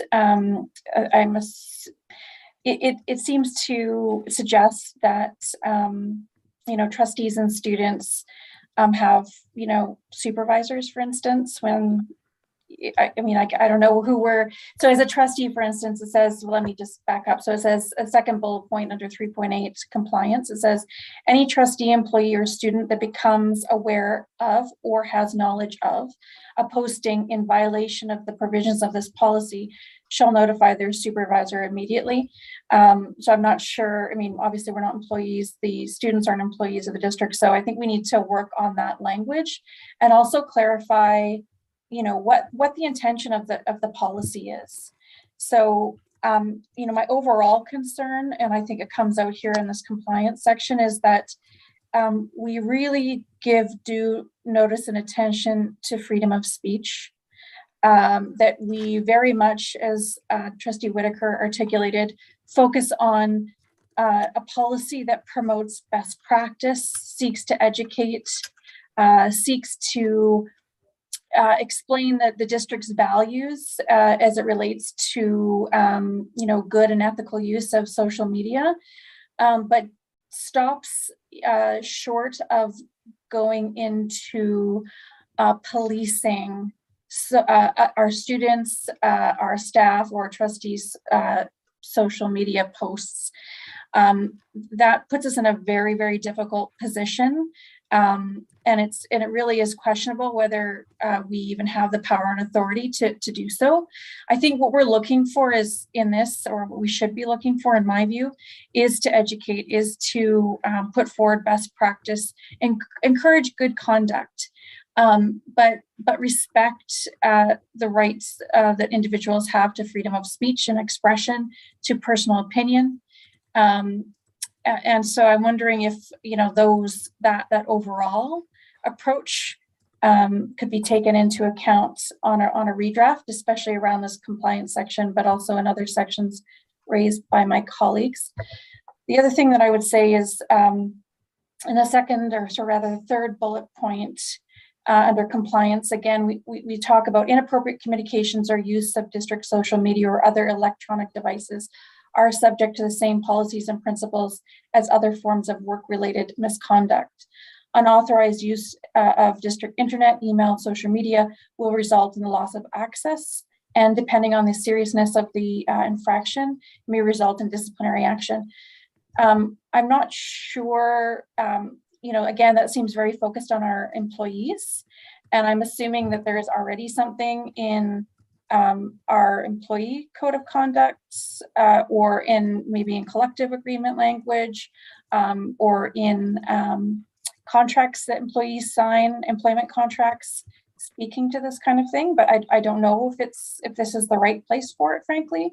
But again, I would point out that in terms of trustees and students or employees, we don't talk about who's going to be making the decision about whether something violates this policy.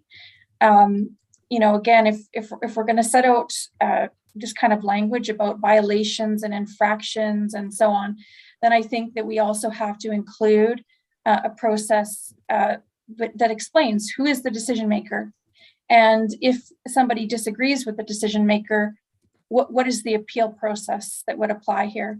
And I think when we start to undertake that thinking, we may well find ourselves going, do we actually have the power and authority to say some of this or to do some of this, even if we disagree with someone's social media posts? And the answer to that is going to depend on the party we're talking about, whether it's employees whether it's students or whether it's trustees. So I don't know how helpful that is. It's maybe a little bit philosophical, high level, but I think this policy very much speaks to values. And I guess overall what I'm saying is that we have to be careful to balance the value that we place on freedom of speech with the value that we place on encouraging good, respectful use of social media. I might want to, if Andy could answer me a question, do students currently have any kind of a form that they sign to be able to use district computers or things that talks about their conduct currently? Mr. Chair, there is an acceptable use of technology regulation, I believe. I would need to follow up with further details. Okay, thank you. Jonathan?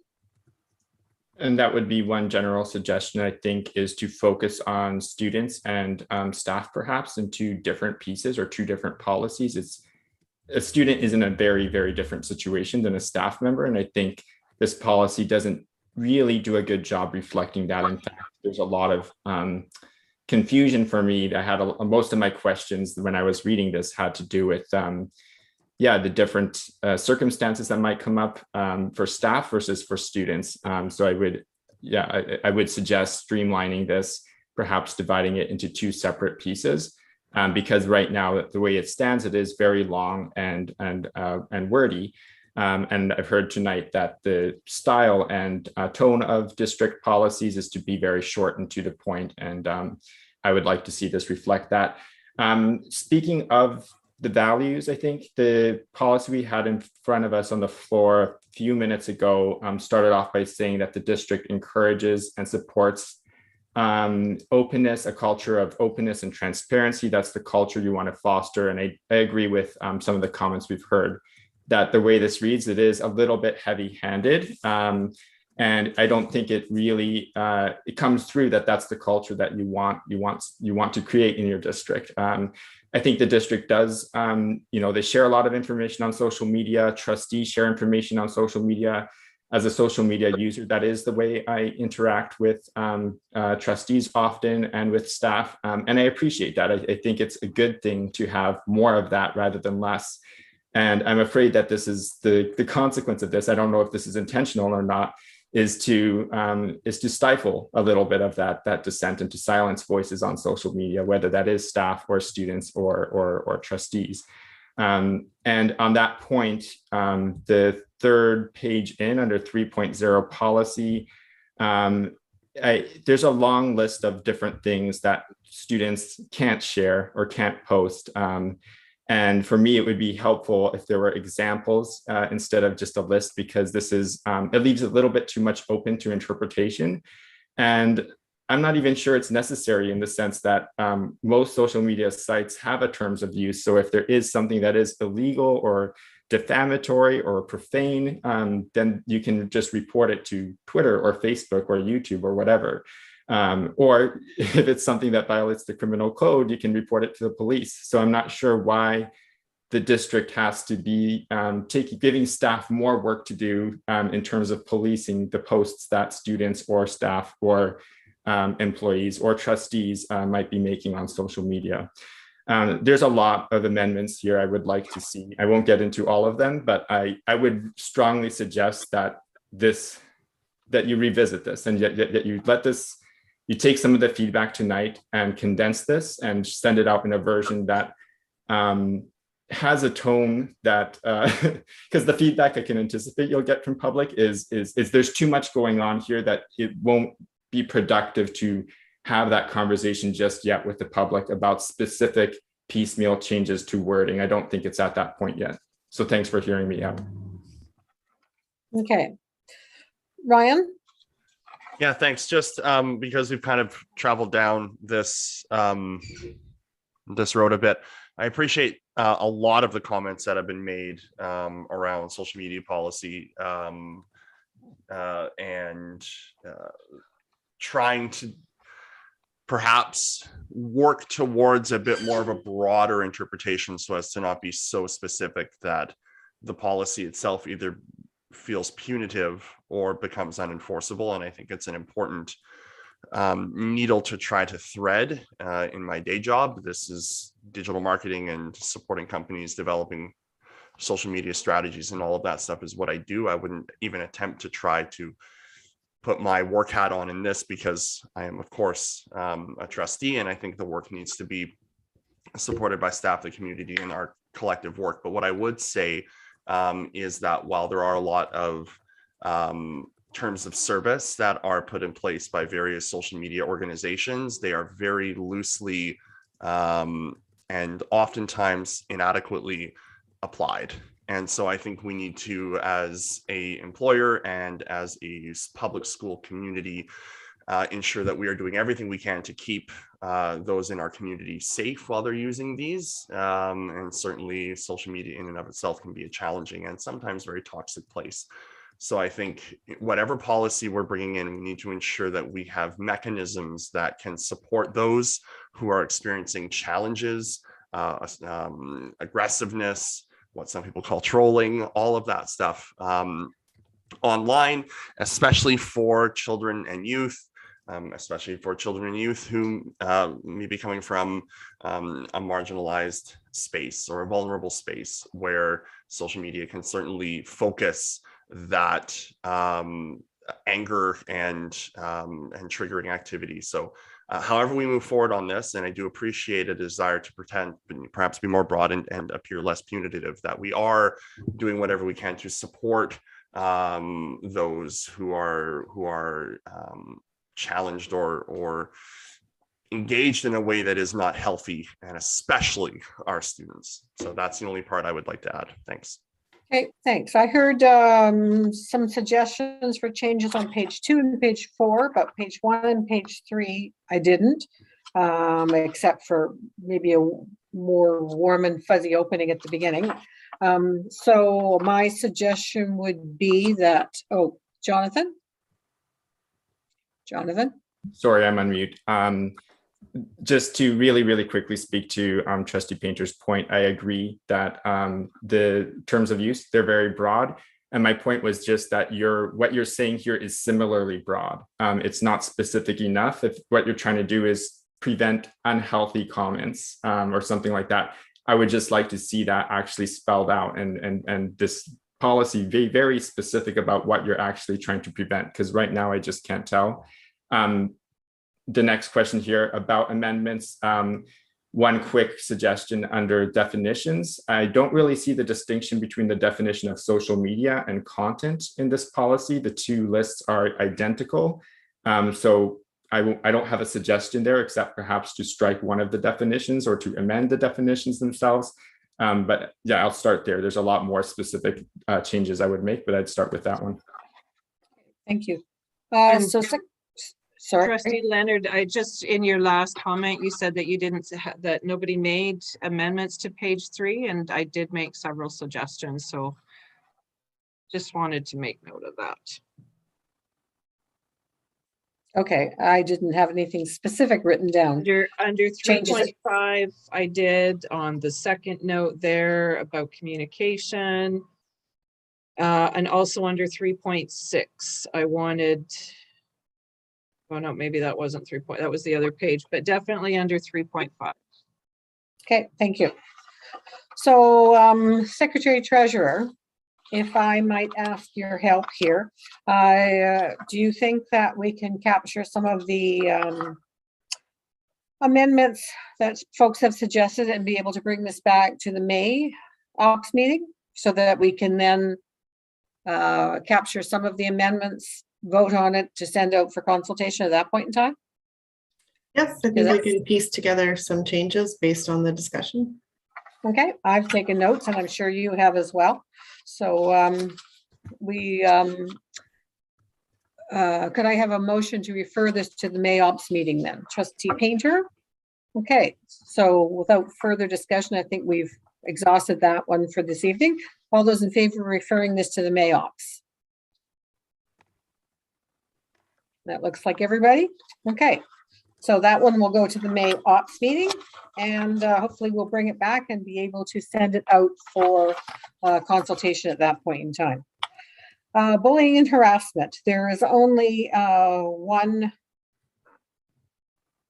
Well, we've added the word "and trustees" in 3.2, and then one more final sentence has been added under 3.3. So not a lot of changes for this one. So this one is on the floor right now for discussion. Trustee Painter. I was just going to move it. Okay, thank you. Moved by Trustee Painter. Discussion. Nicole? Yeah, thank you, Chair. I think given that we're referring the social media use policy and that's referenced in this, would it not be prudent to make sure that we know what we're saying in the social media use policy before we approve or make amendments to this one? Well, I don't think so, because the social media will be how we want it to be by the time it comes back to us. So this is referring to it, but we will finalize the social media policy. So is the intention here then, Chair, to send this draft subject to any amendments to stakeholders for comment? There's only really one amendment that we're bringing forward to the board. So let's have the discussion and see where we're at. Okay. So any further discussion on the policy in front of us? Anne? Thank you. So thank you for the amendments. I believe that the intent of this was, and maybe I'm wrong, maybe the policy committee needs to tell me why we're amending this, but for me, I thought that the reason that this was even being amended was because there were concerns around bullying and harassment and how that affects and deals with trustees. Because as we know, trustees are kind of the pseudo employee that sort of creates a whole, right? Like we're not really covered by all sorts of different things. So when I read this, what I was most disappointed was that there was nothing in this policy about bullying harassment that related really to what if a trustee is being bullied and harassed. This is all about employees. I mean, we mentioned that trustees share in the responsibility, but what happens when a trustee is feeling harassed and bullied? What do they do? And what's the process then?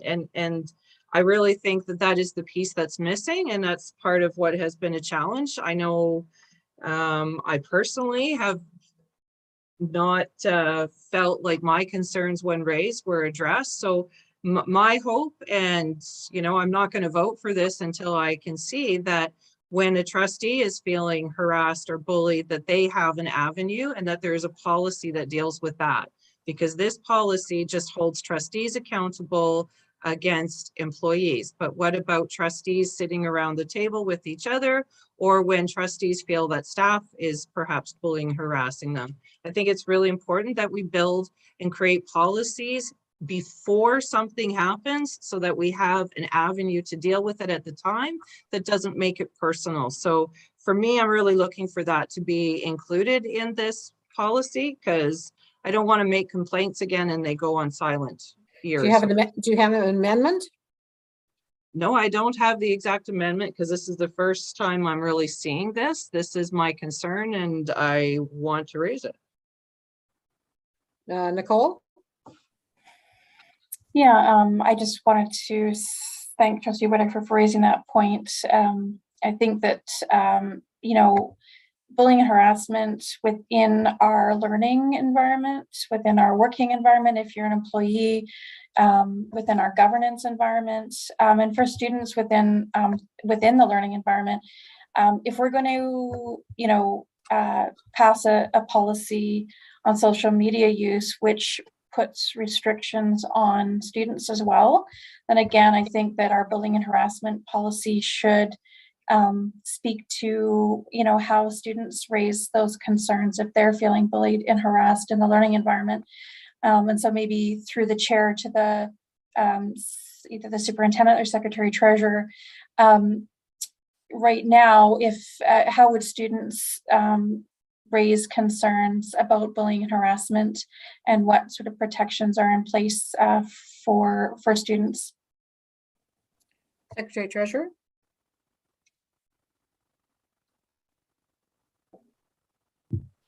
Students would go to their principal or their parent, and then the parent would take that up, or the principal would advocate for the student. And so what was the other category? I'm sorry. Oh, through the chair to the secretary treasurer. We had also raised trustee concerns about the governance environment as governors on the board, and how trustees as well as students who are now named in this policy and will be in the social media use policy, how they will be protected from bullying and harassment. I think trustees will govern their own policy around how trustees will be treated for bullying and harassment. So it's at the board's will to create its own policy. Sorry, Superintendent. Thank you, Chair. Just going back to the students do have a code of conduct that is in the every year reviewed by staff and parents and building principals. So that is the mechanism with which they would go forward with a concern. And that is within the student agenda or posted on the website. So student code of conduct is done on a yearly basis, and it follows under the ministry policies. Okay, thank you. Anne and then Nicole. Thanks again, Chair Leonard. So if I were to be making amendments to this, which I think we should, just giving it further thought, under 4.0 responsibilities, where it says the Board of Education is responsible to ensure the compliance with the School Act and WorkSafe legislation. Okay, that is definitely the employee piece, and maybe we need to put a 4.2 or 4.3 in there that says the responsibilities we have if a trustee makes a complaint of bullying harassment as to what we would do, because there is no legislation, there is no process or anything that would guide us. And I think it's really important before things happen that is in there. So if this is going to be a board policy about how we're dealing with bullying and harassment, I think that's the place where we kind of have a really big hole. Trustee Waters?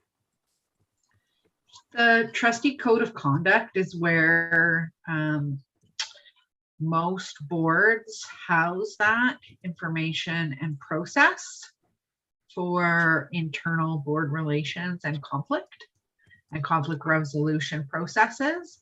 So just having sat on the trustee work environment working group with BCSTA, where we reviewed all of the codes of conduct across the province, I can say with some confidence that really is the place where it's housed, because the bullying and harassment policies are directly related to that work safe piece.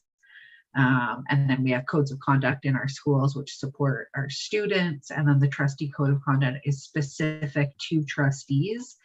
So the part of the code of conduct that we have to discuss tonight is the straight policy, but there is a part that comes with the nitty-gritty of the process of like timelines for bringing concerns forward, steps that must be taken once a concern is brought forward, and then what are those processes and opportunities to, appeal or whatever it is, and, really laying out a very clear process, because it's been clear that we don't have that, and that's caused some challenges. So I think the bullying and harassment policy is a separate animal, just like trustees are a separate group, really unique within our learning community. Nicole?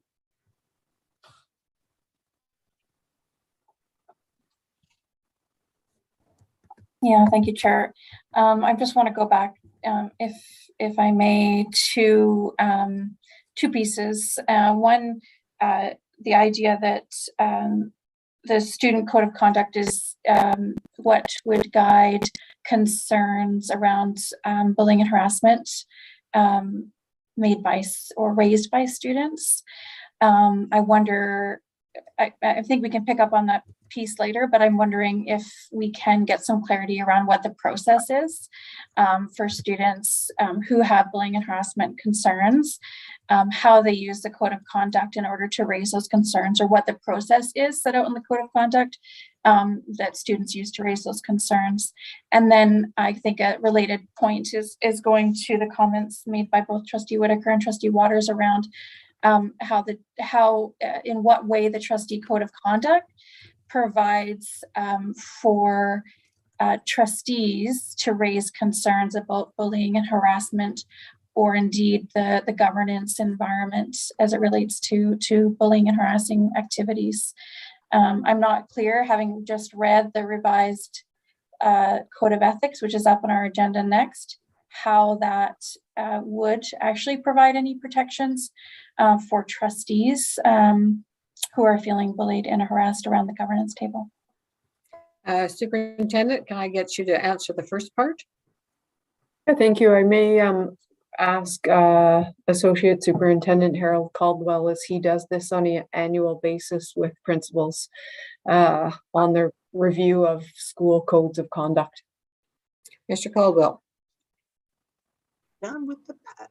Through the chair, the order is very clear that each year the school code of conduct must be covered by the students, by the community, and by the staff. So when I talk about community, I talk about parents needing to be involved.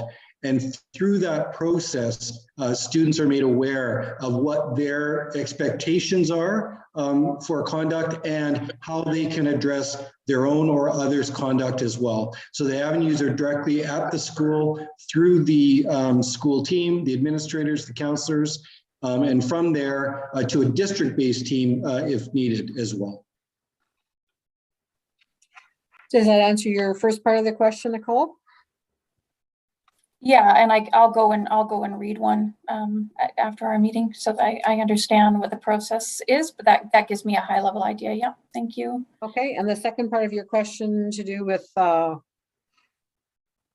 the governance piece would come for trustees. I'll ask Trustee Waters that you're saying that would be in the trustees code of conduct or the trustees code of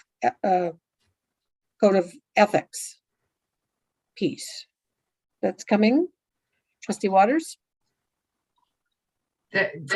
Sorry to put you on the spot, but the piece about you said the steps that's coming, that's not in the piece that's on the agenda this evening. That's in another piece that's coming? Yeah, I think we had decided that it was important to get this piece sorted. Right. So it's in a further piece coming to the board, but there's 3 different sections of trustees codes of conduct that will be coming. There's a role of the trustee, the codes of conduct, and the trustee ethics. So all of those are coming, and those are the pieces that we can make sure are enshrined in there. If you want to look at what Nanaimo's policy looks like, their code of conduct and the attachments for it that show process, that was what we used as a scaffold for ours. Okay, Anne? Thank you. So just following up on Trustee Waters and Trustee Duncan's comments about, and I'm hearing that there is another document that does guide trustees, and I get that. But I think it would be prudent to put that under 4.2, that is, those are the documents, to add that for that piece, because I know as we've gone through our challenges over the last while, that's where I think that we did fall down, is that there was definitely some steps in that process that we did not follow through the code of conduct as to how, when conflict occurred, what would occur, what would happen. There is definitely a set of steps in there that says this is what we'll do, this is a conversation that will happen, and that didn't occur. And I wonder if that has happened because there wasn't this guiding document in this and I know in discussions that have happened when we've discussed bullying and harassment, professional opinion has been, well, this doesn't count and that doesn't count. So if there is like that, this bullying and harassment policy, clearly that has been said to me, does not apply to trustees because we're not employees. So I just think it would be important to, under the responsibilities piece, that we clearly go, this is the piece, the documents that you're working on that apply to the trustees. So if A trustee makes this complaint or raises this concern because we all have a right to feel valued and supported in our roles. None of us should ever feel harassed or that we're not able to do our job, we're not able to ask our questions, any of those things. So if we have those concerns, what is the proper process that should be followed? And if we look it up here, it should clearly tell us that you go here, this is what you do, and this is how these types of conflicts are dealt with. So I would just make the suggestion that there be a 4.2 added that includes all of the, whatever the 3 documents that the policy subcommittee is working on go under there. Just again, we write policies for the future, not for today. And I think new board members would benefit from being able to quickly from this, see, this is the direction I go. I don't have to figure out this. I'm not part of WorkSafe. I'm not part of this. This is the guiding documents for you when you have a problem. Secretary Treasurer, can I ask your input at this point in time? Would it be something that we would add under 4.2, referring to the documents that Trustee Waters has referenced, or would it be under references, where you would reference the documents that apply to trustees? In your vast experience. I think as long as it's under one or the other, it doesn't necessarily matter. Probably references, I would say. My concern to being under references is it's just a title, right? We're looking for an explanation within the policy, because people who look up policy, especially when they're looking at bullying and harassment, are usually under some distress. So I think the easier you make it for them, just a one-liner would be everything. I think that under responsibilities, in terms of what's already codified there at the School Act and WorkSafe, it may make sense to reference the codes of conduct here under 4.2, a new 4.2. So it can be something as simple as trustee complaint process can be seen under policies blank, blank, and blank. Something along those lines, so that it is something people can follow. I think so. Is that what that's you referring to, Trustee Whitaker?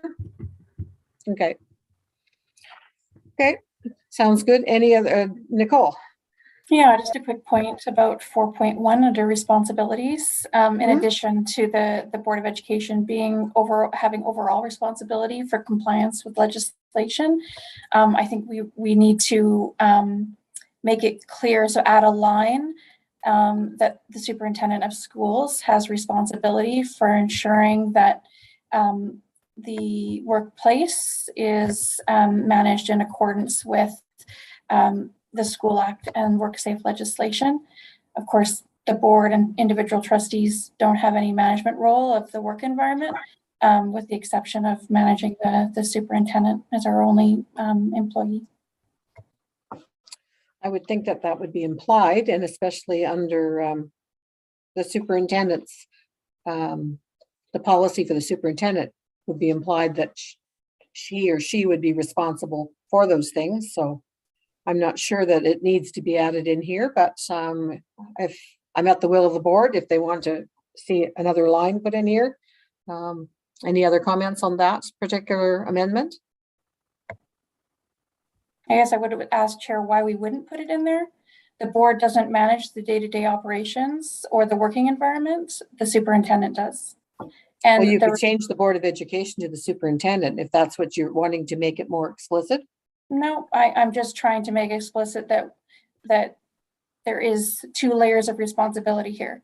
There's the board, and then there's our only employee who we hire in order to ensure that the operational environment runs in accordance with these pieces of legislation. So your amendment, the sentence would read again? The Board of Education is responsible to ensure compliance with the School Act it just says the School Act WorkSafe legislation. I guess maybe we could just say the Board of Education and the Superintendent of Schools are jointly responsible to ensure compliance with the School Act and WorkSafe legislation. Can I make another suggestion? Just hold on. Please do. I just think it should read, the Board of Education is responsible to ensure compliance with the School Act and WorkSafe legislation through the superintendent. Simple edit. Does that meet your requirements there, Trustee Duncan? I think that works. Superintendent or Secretary Treasurer, any comments on the legality of that sentence, or does that cut the mustard and meet the requirements of the board? You're on mute, Kim. Yes, in my opinion, that works fine. Okay. Okay, and Deb's nodding. Okay, so that sounds like a friendly amendment to add that.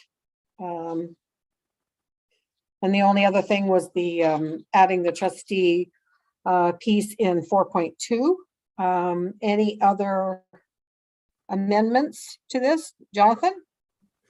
Last sentence of 3.2, because we've added or trustees has been added to the first line. My understanding is this whole section is talking now about employees and trustees. Employees and trustees are responsible for reporting bullying and harassment.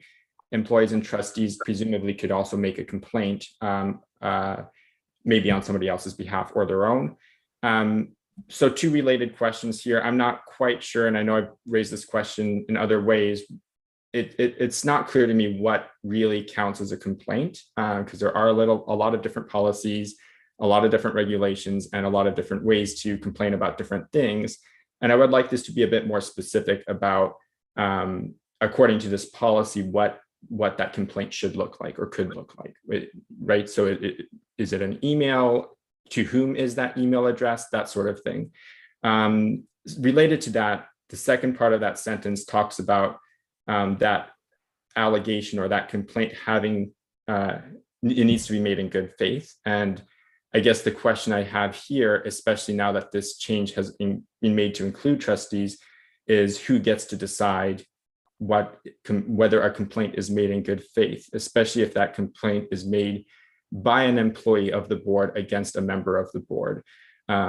So I have a lot of reasons for raising that concern, but I just wanted to make an amendment if possible here, to make it more specific what complaints are under this policy, or what we mean by a complaint, and also what we mean by good faith. And ideally those two things would be included in the definition under 2.0. Anne? Yeah, really good points. Thank you for that. I really like also in that doesn't have to be in the definition is employees are responsible for reporting any instances of bullying and harassment to who, right? I think it is important that employees have an understanding that they do report to their superior or their manager. And as we know through WorkSafe, that as soon as that is done, that triggers something. If an employee makes a complaint to their superior, whether it's just their manager, anybody just above them that they have witnessed or feel that they've been bullied and harassed, the whole system needs to kick in. And that's when the first step is, well, we're going to have a discussion with the other individual, because often it's just a misunderstanding. So I really like that it's that, that is pointed out as to who an employee would go to. I think that's a really good point in there. So thank you for that. Okay, any other comments? I see the associate superintendent has her hand Oh, up. sorry, There. Deb, go ahead. I was going to say that the formal process is outlined in the regulation. Maybe for the board meeting, can you drop the regulation in too? And that might save us a little bit of, I'll do some extra research, but I'm just thinking for the board that might kind of head off some conversations that are trying to plug those holes. Yeah, and I'm not suggesting that there aren't changes that need to be made now as a result of the changes to the policy, but the board may want to consider them being embedded into the regulation. Yeah, good call. So could I make just hold on for a second, Jonathan. Could I make a suggestion that this comes to the board meeting with the revisions discussed this evening and see if we can move this forward at the board meeting? Because we're not talking about huge change, not talking about huge changes. We're also talking about things that I think we've all agreed on. So my suggestion would be that the red comes out of the draft that we have now, and that the new changes from this evening move forward as red. I'm not seeing any result of no nods or anything, so I'm not quite sure where that landed, but Nicole? Yeah, thank you. I just wanted to suggest that under references, we actually include a reference to the regulation that complements the policy, so that when folks are reading this, they know that there is a regulation, and then hopefully they'll go and have a look and see the extent to which it guides them to a process for raising their concerns. Okay, Anne? To answer your question, Trustee Leonard, I think, yeah, you could do that to the board. I just want to be honest and say that we may be editing again at the board table, because, you know, without seeing it there, I think definitely we've done a lot of really good work, and I want to see it again. You can take it to any meeting you want. I just would, I guess, caution that there may yet be more discussion, so it might be more prudent to also move this one to ops. Just so that we can see what the edits are, because I think we've done a lot of really good work. Okay, so I'm open to suggestions here. Right now, there's a motion on the floor for this one here. We can So I'll either table it to ops, to May, ops, or ed policy if you want. I don't care. we could give one to ed policy just because. You might as well, right? Because there's not a lot on that agenda as far as I know coming up. So I'm just saying, I mean, And we're all there anyhow. So the motion was to table it to ed policy. We'll let Tom take. Motion to refer, just to be clear. Refer. Okay. Okay, motion to refer is by Anne. Okay, discussion on motion to refer. And this is to ed policy. I like that one. Okay. Any discussion of motion to refer? And it would come back with the edits. Like I say, the new edits would be in red. The existing ones didn't seem to be an issue, so they'd be in black. So we've gone through and accepted those and move from there. Okay, on the motion to refer, call the question then. All those in favor? 1, 2, 3, 4. Opposed? Okay, and the motion is passed to refer. So this one will be on the ops agenda coming up. Ed policy, Chair. Sorry. Oh, yes, ed policy. Thank you very much for that catch. You're welcome. Okay. We're moving to trustee codes of conduct. I know what the hour is. It's getting late. So what I want to do is this is a lot of work at the policy committee. We've combined a lot of, looked at a lot of different boards. The proposed one is there in front of you. The current one is behind. And what I would like to do is have people start with a proposed one, not tonight, but I would like amendments to come forward. Unless you just want to work on page 1 and then we stop there, because I don't really think that this is the time to start getting into this. This thing is quite meaty, and we put it at the beginning of the agenda, the next meeting. Nicole and then Anne. Yeah, no, I think that's a good suggestion. I think we are getting late and we've got other things to cover, but I actually just wondered if I could ask that the other policies that were referenced during the meeting, I think by Trustee Waters, that the committee is working on, that they all come together as a suite of policies, all related to trustees. I would feel much more comfortable considering the policies as a whole rather than in a piecemeal fashion, because there's some quite significant changes just in this one document that are being proposed. So I wonder what my colleagues think about, bringing it forward as a suite of documents that we can consider as a whole, rather than this piecemeal sort of approach. I don't think it's piecemeal. Trustee Waters? Yeah, I think that's great. I mean, the reason it's coming forward like this is because of feedback that we've received from the board around not wanting the committee to be going too far down the road before the board has provided approval. So if you want it all together, that's totally great. I mean, we're just trying to deliver it in a way that is most acceptable to trustees. Nicole? Yeah, no, and I just want to clarify, that's all great, and I'm not questioning the intention behind how it's being brought forward. I guess what I'm saying is that I personally had no idea that the policy committee was doing any work on any other policies, or intended to bring forward other policies other than the trustee code of ethics.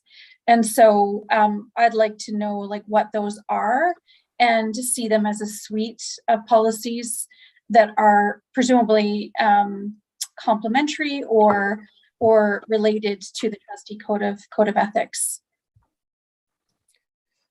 Anne?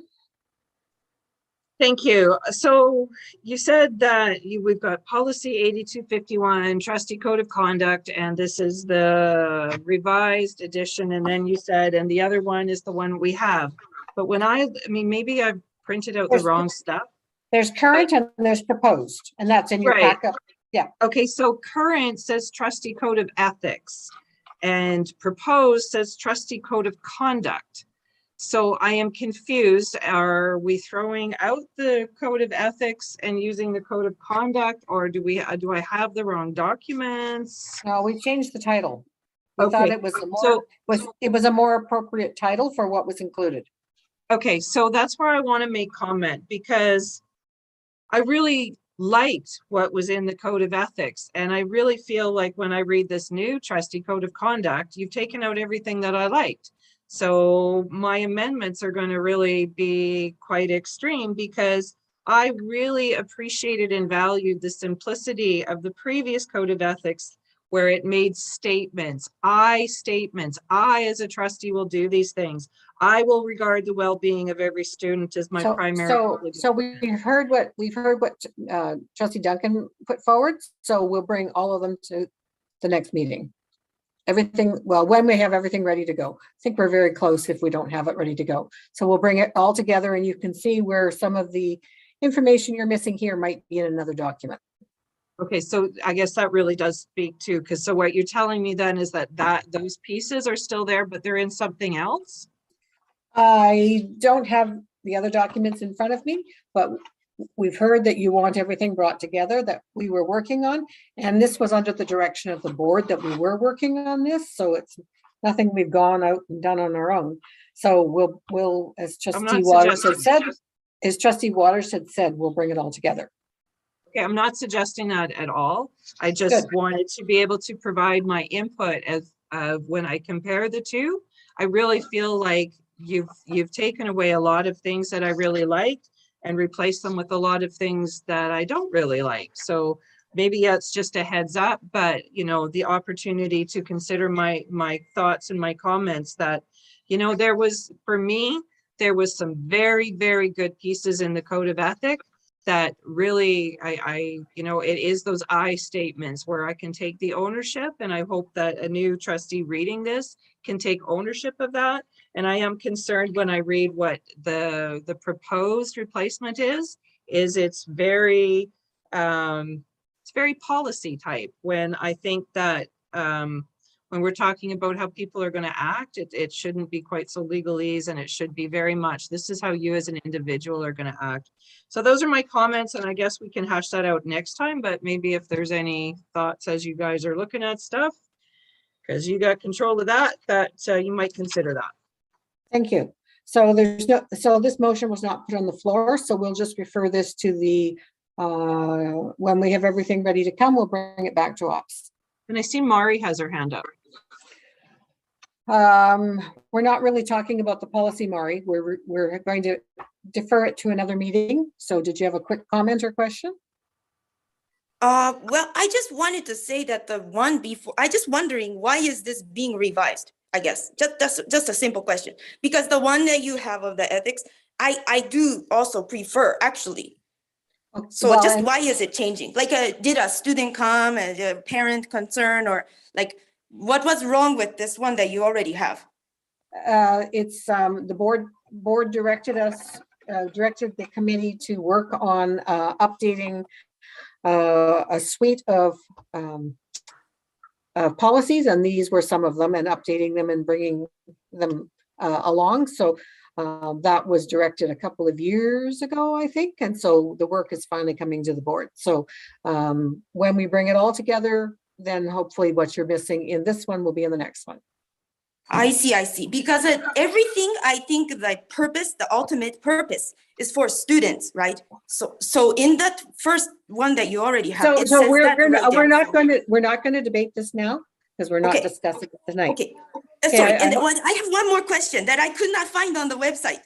Okay. I just want to know, who is this policy committee? Like So the policy, is the policy yeah. committee currently is the superintendent, secretary, treasurer, trustee Waters, and myself. Okay, so in it's this information is not available on the website. So you know, I think it would be on the ad hoc committee place, right? But it's not on there. Possibly. Chair, I just Chair, cannot can find I, it. It's a subcommittee of the board. Chair, can I just correct that, please? Yeah. So if you go to the website sd61.bc.ca, Mari, Okay. under Board of Education, click About the Board. Okay. Then on the next page on the left-hand side, under About the Board, click Committees and Assignments. Okay, I see. All of our committees and assignments and everything are listed on that page. You'll see at the bottom of district committees, it says Policy Subcommittee. Okay, That's I'm what we're so talking sorry. about tonight. I could not find this. So I thank you so That's much. okay. For It's this a big information. Yeah, website. thank There's a you. lot there. Thank No you. problem. Thanks, Ryan. Thanks, Ryan.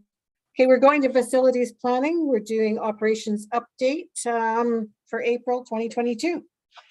And I guess that's Mr. Morris. Good evening. Yes, through the chair. The report's in front of all of you. And if you go through, you're going to see that once again, our staff have been busier than heck and dealing with an awful lot of items. If you look down on building maintenance services 4 and 5, they're speaking to the filtration of our lead within the schools. 100% of our drinking fountains and location in the district meet the minimum requirement to be safe for drinking after a 30-second flush. So what that's telling us is we've still got a few fountains we haven't got to yet where we've put in the lead filters, but the flushing is taking place. So we do comply with the ministry guidelines and Health Canada. If you go down to minor capital, you'll see there's a tremendous amount of work still taking place there. We've adjusted the number on completed shops because some of the safety items haven't not been quite completed yet. So we're still working through all of that. There's work ongoing. We certainly don't take a break away from that. All the way down, major capital, operations, transportation. Our buses our new buses are on the assembly line. They should have been ready by the end of April for delivery here, but they ran into a slight hiccup. Being electric buses, they have to have a different type of heater in the back of the bus. Well, the controls for the heater are made in the Ukraine. So they're developing something different so we can move ahead. They figured it'll be about 2 weeks delay, and then they'll have something else there. My kudos to all my staff here for working hard and getting these things underway. Brian with health and safety, you can see the number of things there. I was talking to him today, and we're trying to get one more app developed by our Andy's crew to make things a lot simpler for staff and help our staff comply with WorkSafe BC regulations. Network Communication Infrastructure and Security Assessment Department, rather, they completed a whopping 450 service requests this past month. That's incredible. Climate and energy, you can read through there. You'll see where Brian is still saving us money and coming up with different ideas. He speaks to a lot of people. In fact, yesterday, it might have been today, there was a energy manager roundtable, and that consisted of BC Hydro and then energy managers from around BC. So he's doing all kinds of things and trying to come up with a few different ideas that will further our goals in creating savings and lowering our GHD. I'm just going to end here with, I think Trustee Whitaker had a couple of questions. One of them was, do sand volleyball courts work in terms of animals? Fenced volleyball areas help maintain animal-free courts. We checked with other operations in a couple of different locations in the province, and if it's fenced with gates on it, then there are no issues with animals. The areas are raked fairly frequently, and once to twice a year, there's a big machine that will go in there and really turn everything over. So that's not an issue. Does the parking at Vic High include the lay down area? Yes, it does. Can we please verify that the drawing on the February 14 Vic High report showing childcare is similar to the neighborhood letter went out to the neighborhood for consultation? Yes, it is. And in the event the parking lot includes a lay down area, the lay down area disappears after the project is over, correct? The lay down area is for construction materials and other work to prepare for the work. That is correct. I believe I've answered those questions. Trustee Whitaker, you can let. Thank you, Mr. Morris. I think that one of those, I hear the reverb. I don't know what's going on. I think one of those was mine, and it sounds like the rest came from a member of the public, Esther Callow, but thank you very much for answering them. You're welcome. Awesome. And it just shows how intertwined our world is when you talk about the pieces that are coming from Ukraine that we're not able to access right now. So we're certainly dependent on each other for what comes around. Yep. Any questions, Ryan? And then Anne. Thanks, Chair. And I mean, as always, Chuck, thank you so much for this report. Fulsome, as always, I would probably say even more so, especially given the 450 service requests. When I read that, I kind of blew my mind. That's incredible, the amount of work that the team is shouldering. My one question, and certainly really encouraged to see the ongoing work on the childcare studios and the progress at Marigold, Eagleview, and View Royal. I live right by Eagleview, and I actually haven't driven by there in a little bit to come have a look now that I'm the Oak Bay liaison. Can you just let me know, I'm just looking at a top down, where the 2-room addition is happening? Because that, I mean, as we all know, if anyone who's been up to View Royal, that site is compact. So just curious where that 2-room addition is going for the childcare.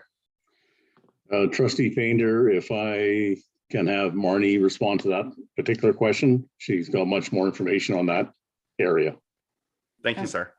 Ryan, I'm unclear. Are you talking for the Eagleview site or the View Royal site? Sorry, I probably said View Royal. Sorry, Eagleview I meant. My apologies, Marnie. Yeah, so right in front of the parking lot there, if you're facing the school, it's right in front of the playground. It's just okay. A natural location to put the 2-room addition. That is perfect. Thank you very much. That's my questions. Thank you, Chair. Anne? Thank you. So through you to Chuck.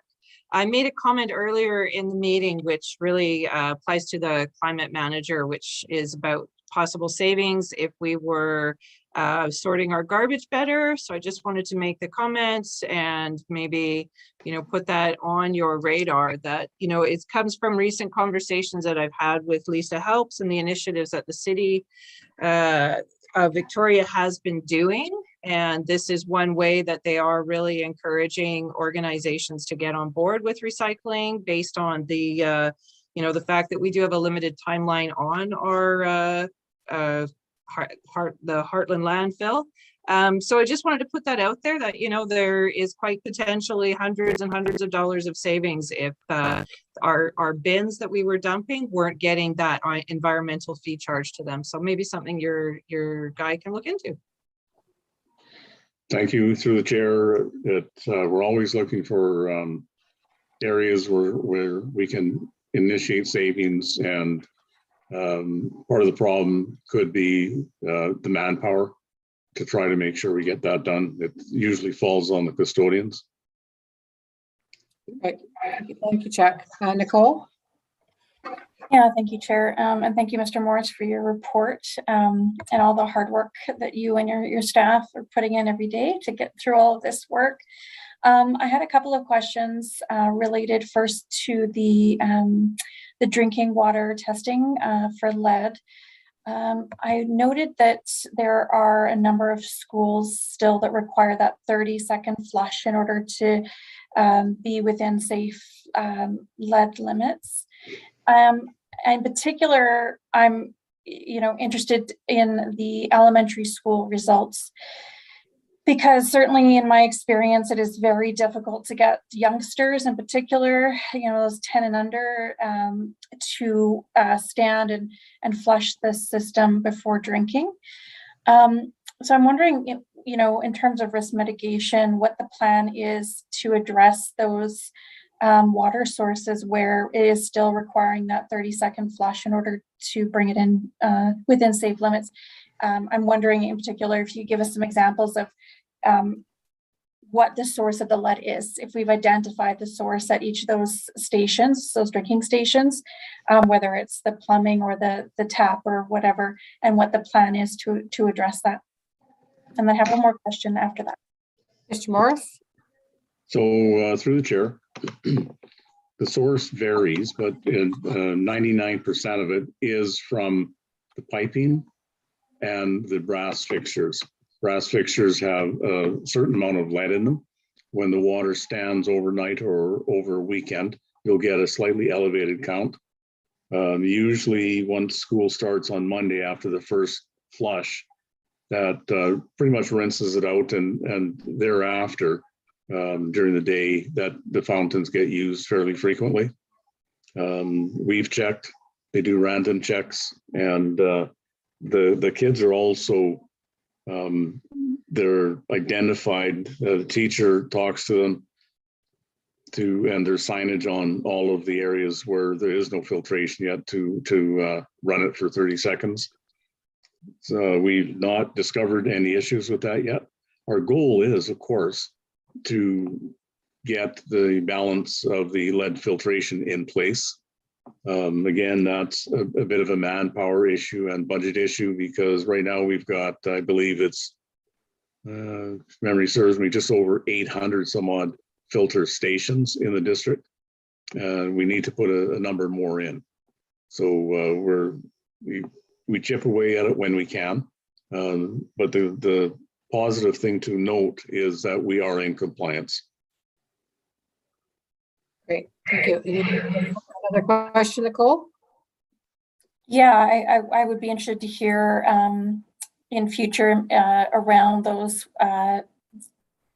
potable water stations where we are still requiring 30 seconds to flush before drinking, especially at that elementary level, whether there's any plan to prioritize remediation of taps and plumbing on those ones. And my other question was around the shops. I just wanted to get an idea. I forwarded on my email from last time with a few questions of clarification around consumables and what is funded at the school level. But I wondered if we could get a bit of an update on metal shops and what, do we have a percentage of metal shops that have been remediated, and what percentage is still outstanding in terms of metal shops. And the other question was around aviation shops. Last time we spoke, so last month, staff are going to follow up to confirm if all of the remediations at Mount Doug and the aviation shop had been completed. Mr. Morris? I will.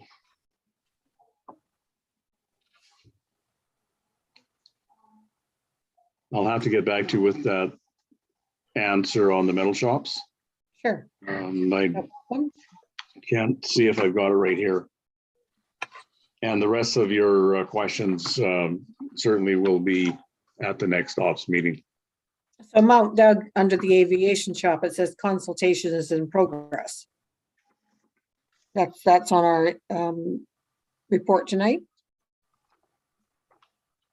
Yeah, I read that, and I wondered last meeting what staff were going to follow up to see what was outstanding.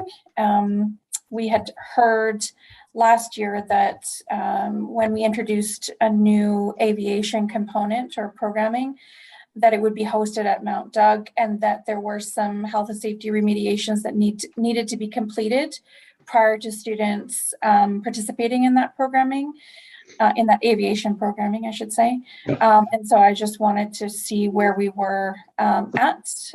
I note that it says consultation. I'm not sure what that means or what we're consulting about, or what has been, what if anything has been completed. I'm assuming that the consultation is maybe not about everything, hopefully, but just maybe about something in particular. So yeah, just some clarification. Yeah, we'll ask Chuck to give us an update for that at the May meeting as well then. Yes, we'll provide that for you at the next meeting. We do have some issues with the shop there, so we're talking to the school about it. Awesome. Thanks so much for your report, Mr. Morris, and look forward to the next one as always. Moving on to Vic High Seismic School project update. And I'm not sure who's taking that on, so Marnie or Chuck or Kim? Marnie. Okay, Marnie. Hi, yes, you're welcome. To date, we've spent 38 million. The building permit amendments have been submitted to the City of Victoria in March, and we're hopeful to hear back soon. We're hopeful that we'll hear back in this month. The tender package number 9 for the civil work has been posted now. That should be the last of our large tender package. There's lots of work underway. A few of the highlights are the heritage windows. If you've been driven past the school, that they're progressing really well. The terracotta and brick replacement and repointing is progressing well. The medallion seismic upgrading is underway, and the design for the auditorium amenities like the wheelchair accessibility onto the stage is well underway. So we're progressing well, and the site's super busy. Great. Any questions on that report? Nicole? No, thank you, Chair, and thank you so much, Marnie, for the updates. I know it looks busy when I drive by. I wondered whether we could get a sense. I know that in February, the ministry approved an 8.2, I believe it is, $1 million increase to the contingency reserve for the project to account for some unexpected items. I wonder if how we're feeling about that, if we think that should be sufficient to get us through, or if there's any other, or if there's chance that we're going to need to ask for further reserve. I believe we're going to have to ask for the full amount of reserves. The 8.2 million that we received was for stuff like the medallion upgrade. And for some of the seismic, we're still finding some more seismic upgrading that we actually have to do.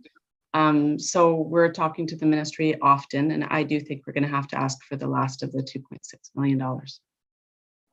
Thank you. Appreciate that. Good luck. Thanks. Okay. Perfect. Okay. We'll move on then to the lead in the water report. Mr. Morris, is that you? It is. I spoke briefly in answering some of Trustee Duncan's questions about the lead. And the lead in the water report should be on the website. It's we send the copy to VHA. We send a copy to the Ministry of Education. They see exactly what you folks are seeing on that spreadsheet. And the font is fairly small on there, only to try to get all 800 some odd plus on there. We are in compliance. We will continue to work at upgrading filter areas where right now we have flushing signage there. So all of that is a work in progress as we get funding for it and as we free up manpower. Any Great. questions? It is very little print, so I'm not sure if anybody has any specific questions. Nicole, and then Ryan. Yeah, just the only other question I had, thanks Chuck, I appreciate that the small print is just, it's necessary, isn't it? But when I increase the size of the print in the PDF, one of the things, you know, that I noticed is that just how extensive the filtration is across our district. And so I suppose it got me back to thinking about the costs of that mitigation over the long term, and whether we've had any kind of feedback or discussions with the ministry about long-term remediation. I mean, I know that these filters are very, very expensive. I think the last I recall, it was sort of $20 a filter. I don't know if that's right, but that's what stuck in my head. Yes. But it is, okay. But, you know, I get to thinking, you know, $20 again and again and again over that many potable water stations. At some point, if we know that it's the plumbing or we know it's the taps, you know, yeah. Do we have a plan in progress to really address the source so that we don't have to continue to use filtration to remediate the issue? So as we were going through this, we would identify, we would take it apart, put filtration in, take another sample over the prerequisite time frame. And if we discovered there was still lead source coming through, sometimes we'd put a second filter on to see if that worked.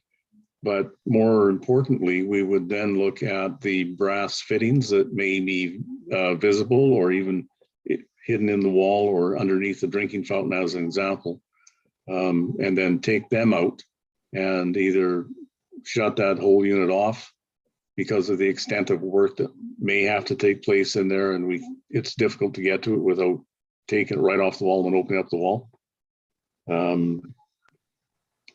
Or we would change those pieces out. And in many cases where there was an old system in there, we did take them out and put in water filling stations, bottle filling stations rather, and new fountains, new stainless steel fountains.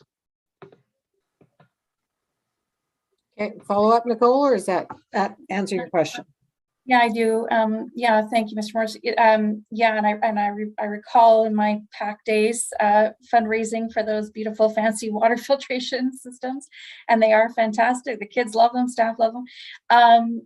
Yeah, I guess so. It sounds to me then, correct me if I'm wrong in my understanding.